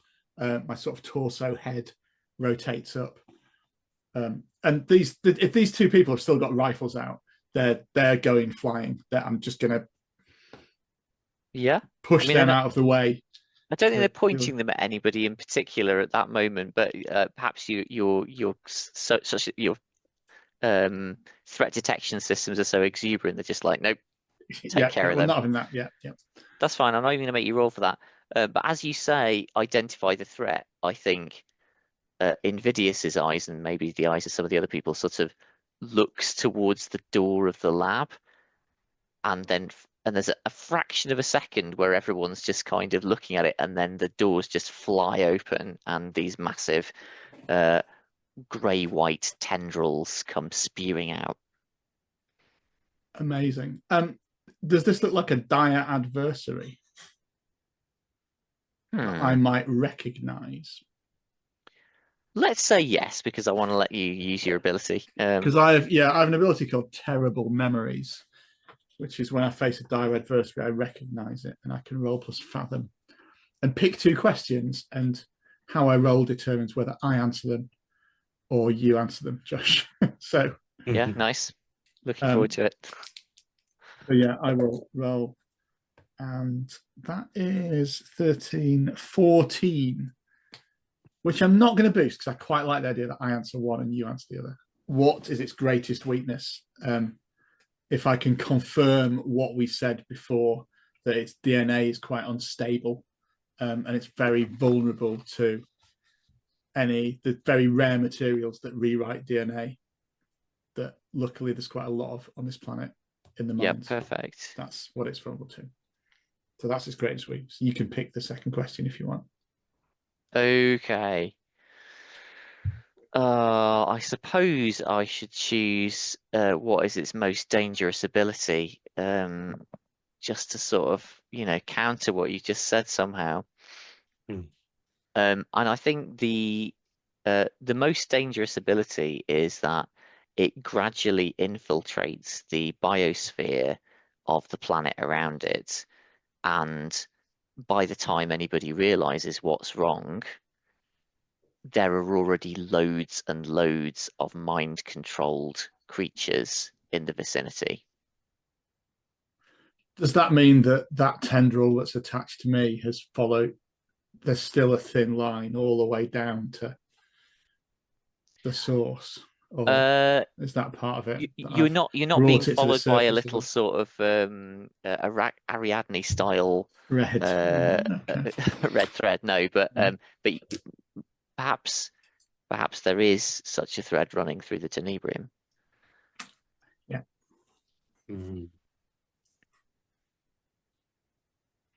I think there's so I have a moment of deja vu. Yeah. Do you want to describe what we see? There's a flashback to battle on this planet, with 2 warring armies. We see lots of people looking at Cassiopeia. There were hundreds of us deployed into the tunnels to fight just one of these things, and there's a pitched battle as we see. We see many of my I'm thinking aloud. I've got it. Just see Cassiopeia looking at one of his companions, another just like him, infected, and Cassiopeia has to kill him for his own good, destroy the infected to kill the infection at its source. And then obviously the camera goes back to the present and looks at the little tendrils creeping away up his leg. Nice. Back to the present, and some rather larger tendrils are heading towards you and your friends. How are you responding? Yeah, I've got my little flashback is when I'm doing that. You broke it. Look what you've done, as he's trying to blame me, is to a woman with children, and I definitely broke something, but blamed him for it, and he had to take the consequences. and in the present day, I'm relying on that happening again. And I'll go to my brother. I'm like grabbing him by the collar and saying, like, we have to do something. And as I'm doing that, I'm moving him around so that he's got his back to turn, and I'm like launching him in the direction of the stuff. Oh my god! And saying, like, there must be a way of stopping it, and thinking, like, if I give him sufficient motivation to put an end to this, then necessity is the mother of invention, right? He'll find a way out of this. He always does. It's a strong management style, isn't it? That's all you need. Right. He just needs a little push every now and again, does my little brother. Let me just make sure I understand correctly, because it sounds like you're actually going to try and get him infected so that he's got sufficient motivation. Did I read that right? I'll put him in severe danger of being infected, so that whatever protocol he's got, whatever last-ditch thing he's got in place that will contain it, he then activates. There's no, like, you're just basically trying to make him shit himself so badly that it's like, he's just going to stop focusing on us and focus on the immediate at hand. Yeah. Okay. Cool. Yeah, let's deal with that. What are you rolling? It sounds like it might be inspire, but is it something else? Manipulate, maybe? I think manipulate in that I'm going up as if I'm like, like looking up to him and saying, like, what can we do? You need to help us.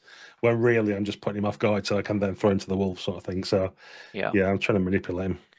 And so the aim here is to get him to pull out all the stops and do whatever he can And to to fix deal this. with this thing. Yeah, exactly. Yeah, cool. Okay. Very clearly exposed situation again. And yeah, roll for it. Okay, that's much better. 15 on the dice plus another 2, so 17. Oh, you can make that a critical success if you're prepared to spend. No, you probably can't, can you? Because it costs you 6 shadow. And I That imagine would you haven't be got that all much. my remaining shadow, I think. But What? with an assist, With or an 2, assist, yeah. we Yeah, could get I mean, that number down. I naturally, if Valdar's trying to manhandle someone, I will automatically assist. And so, yeah, a spindly limb flies out from my torso that you haven't seen before, and wraps around his neck and pushes him towards it.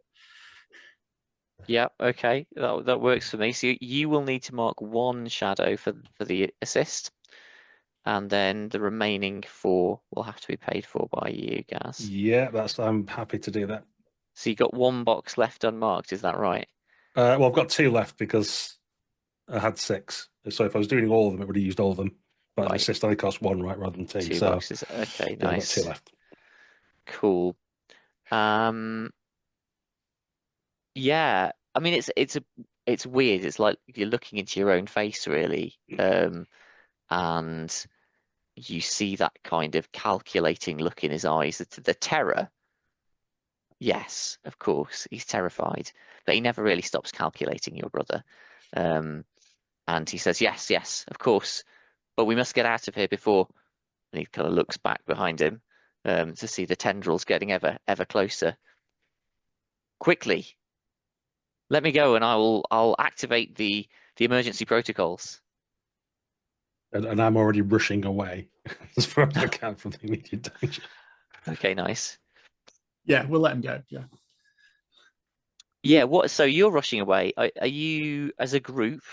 I'm going to ask each of you, Corvia and Cassiopeia, whether you're doing anything to fight this thing, or are you leaving?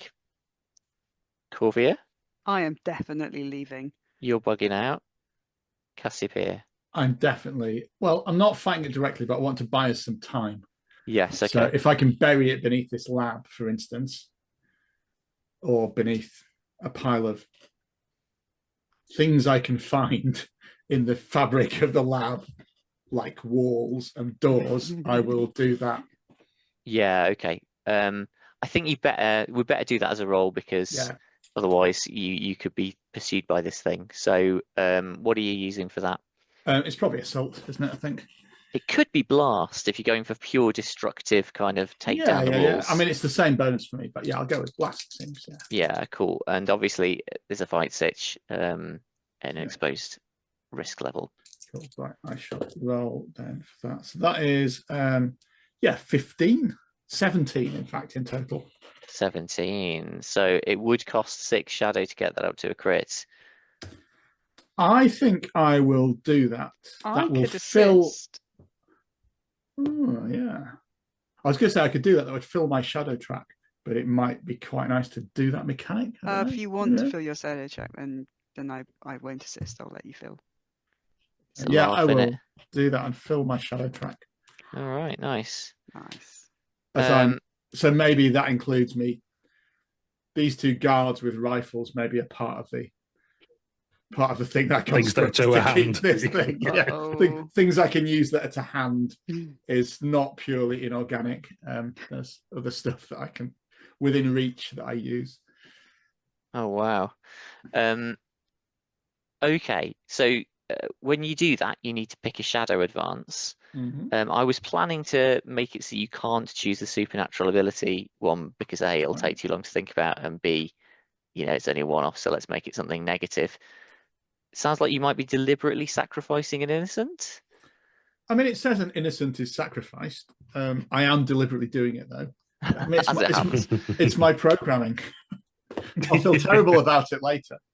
I mean, it's two threats, and you're using one to defeat the other. It makes perfect sense from a tactical perspective. Completely, yeah. There's a like probability.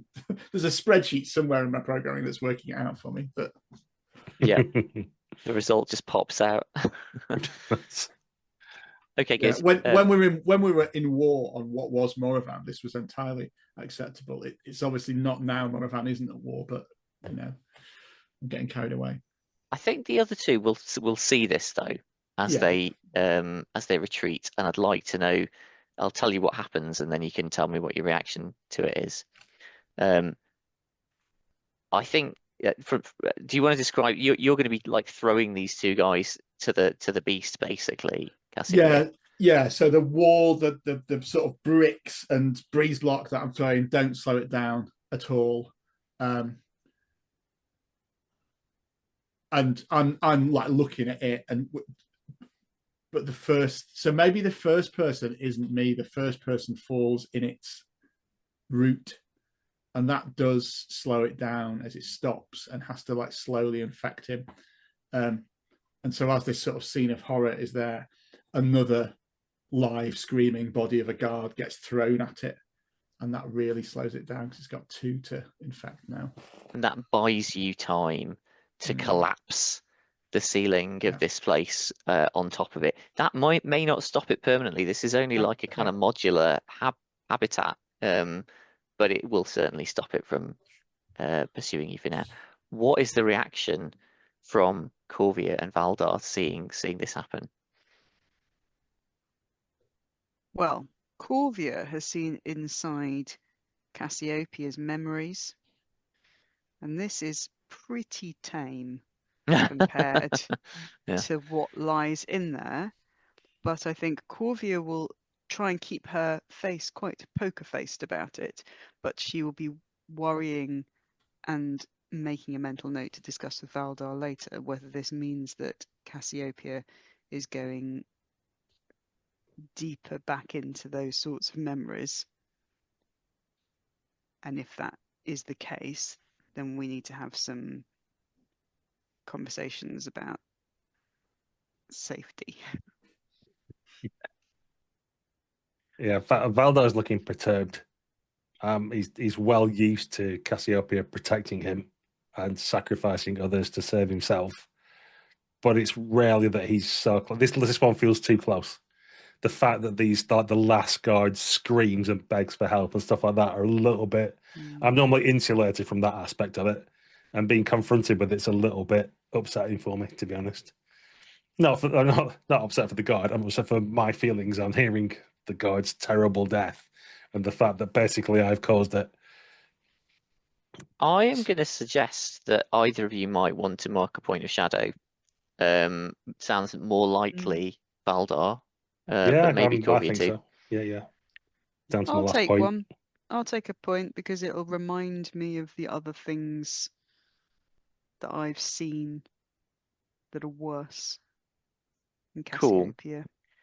Suggest that you make your final breakthrough roll based on what you've got now. So the way that this works for a final breakthrough roll, you need to have a theory as to what's going on, which you don't necessarily need to have discussed in character given the situation you're in, but probably a quick discussion out of character, or maybe it's in character, and then a plan of action for how are you going to confront or defeat the thing you're up against, and then you'll make a single roll to potentially end it, potentially just tee up the final scene. Imagine you're dragged into the kind of HQ room with your brother, who's frantically sending messages or pushing buttons or something, while the three of you have a moment. We're like slamming pads on walls behind us, so doors shut and things like that, and emergency calls are going up and stuff. So the thing that's not the mother. The thing that makes them is deep in the minds. There'll be more of them. What I gleaned from reading the incident reports is that the DNA altering gas pockets. When someone who had been exposed to the creature was later exposed to the DNA altering gas, I think that it might have cured them.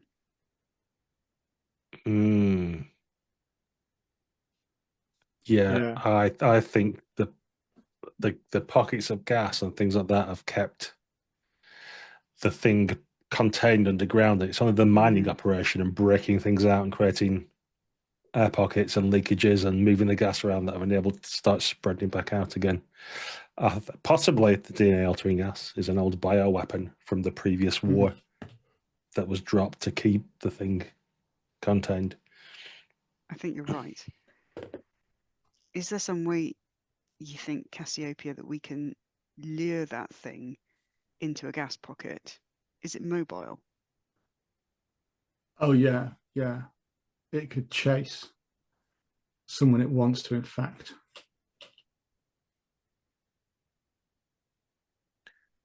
It could chase me. Yeah, you see Valdar's face. He was looking very dubious, and then when you say he could chase me, he suddenly gets a lot more optimistic about this.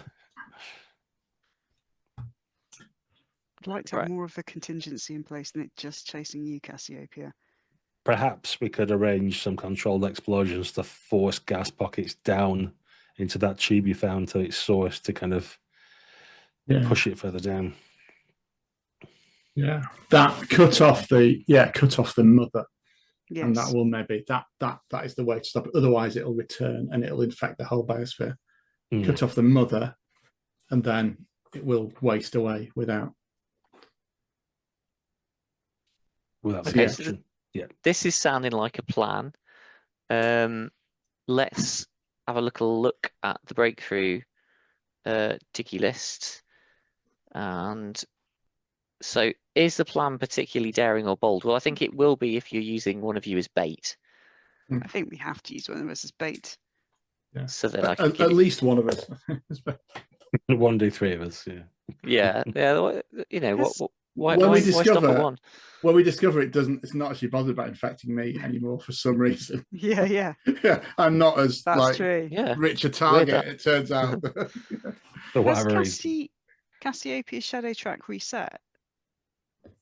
Oh yeah, so that's a good point. You should roll some amount of shadow knocked off from hitting your limit there. You've been touched by shadow, so you can clear 2d6 shadow. Yeah, that's right. Just saying that if we're going to go into a final boss fight, might not be a bad idea. Need that, yeah. You might need that. Let me find a d6 and roll it. Carry on. I'll do that. Okay. So daring, yes, tick. Second question, does it play into your strengths? Is it supported by well-placed allies or especially suitable high-quality goods? I think the gas probably counts. And yeah, I think you can have the +1 for that. And your theory seems well constructed to me, so that I think you've got the full +3. The only thing is that there is an element which hinders your plan. Provided that the plan includes getting out alive. The element that hinders your plan is you're going to have to go down into this mine, and there's a danger it might collapse and seal you in or expose you to the DNA altering gas, which doesn't only affect this thing. And I should go down with Cassiopeia because I can teleport us back out. Yes. Oh yeah, well that only reinforces the idea that it's playing to your strengths. But I think I will count that as an element that hinders you. So I think that gives you a net total of +2 to your breakthrough roll. Are you feeling lucky? Who's going to roll it? I think one of you that's going down into the mine should roll the dice, so I'm not blamed for potential problem. Again, I think the team leader should roll it. Go on, Becky, you roll. Becky is the luckiest person I know. So I haven't been lucky tonight. So it's +3? +2. +2. Because we got a negative thing as well. +2, okay. It's looking good, So that's 16 +2, 18. Lovely. Very good. You can't boost it, but that is a full success. And looking at the time, I think I'll probably ask you to describe what this looks like as the plan goes off as intended. Me? Oh, lordy. Okay. Well, maybe you can each describe what your role in it is. So Cassiopeia feels like the kind of lead victim and blower upper of things, probably.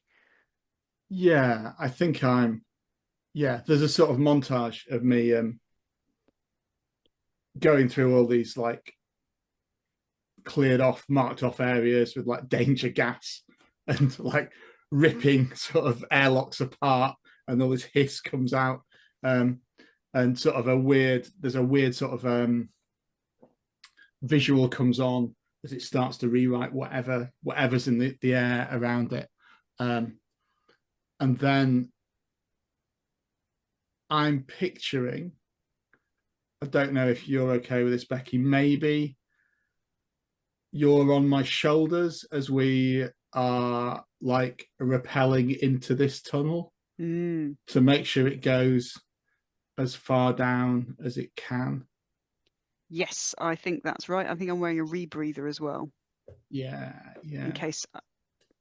That'll keep you safe. That'll keep me safe. Yeah. That'll be totally fine. What is Valdar doing while all this is going on? Have you just stayed at the surface and you put your feet up, or have you got some sort of man in the chair role here? It's more in the prep. It's just like constant back and forth bickering with my brother, which might seem childish where they're not, the stakes are high. But he's like, it's going to ruin the whole operation. I was like, screw that. We need all the explosives. You're going to have to collapse them. And then there's just like a lot of back and forth and me reaching for like a big red button that's normally got a glass case over there flipped up and him going, but you can't, it'll ruin me. I'll be an outcast like you. I'm like, we can't worry about that now. So there's just like a whole lot of screaming and shouting.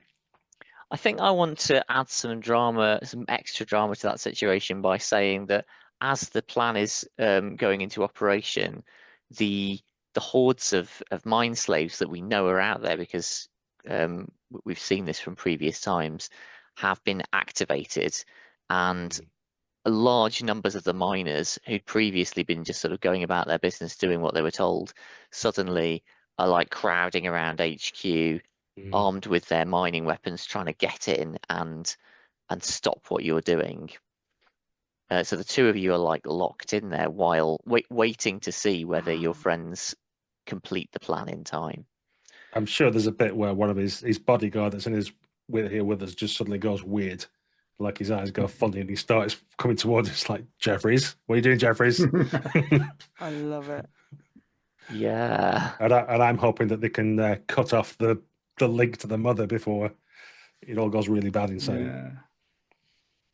I think for my part as well, I think that Cassiopeia is already infected and isn't enough of a tasty target.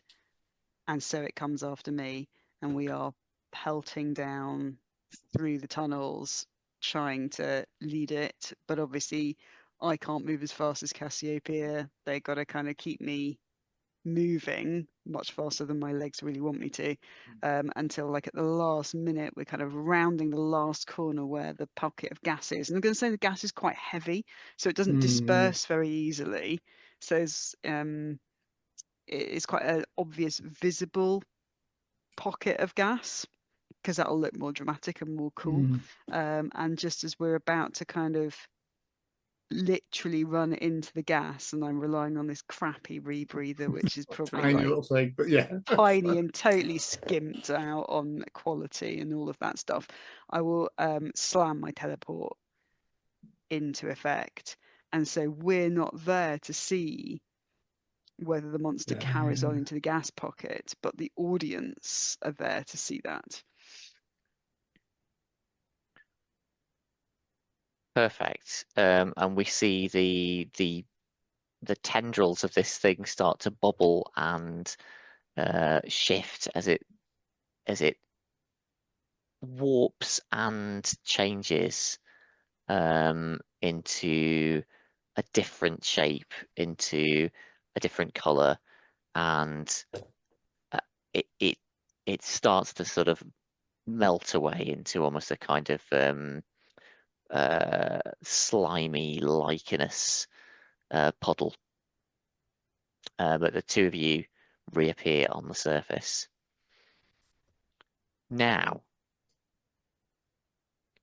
the story is over of this scenario, but I think it's probably worth noting that Cassiopeia never did get exposed to the gas. And so Cassiopeia still has that infection. Mm-hmm. Is it just going to be dormant? Will it come back at some point? We don't know. Has the entity been so thoroughly destroyed that that infection is irrelevant or not? That will be for a future story. Amazing. Nice. Amazing stuff. Great. Thanks very much for running that, Josh, and everyone out there in VLAN for watching. You'll be able to get hold of Tenebris very soon, or maybe now, depending on the time of edit and release. But if you want to find out more about Becky and Josh's game, do head over to Black Armada, where there's a whole raft of games already out that you can get your hands on. And it's probably worth checking our channel because we have done Lovecraft-esque as well on here as well, a great adventure set in Yorkshire. So check that out if you haven't done already. And with that, we shall say thanks very much for watching, and we shall see you next time on Unconventional GMs.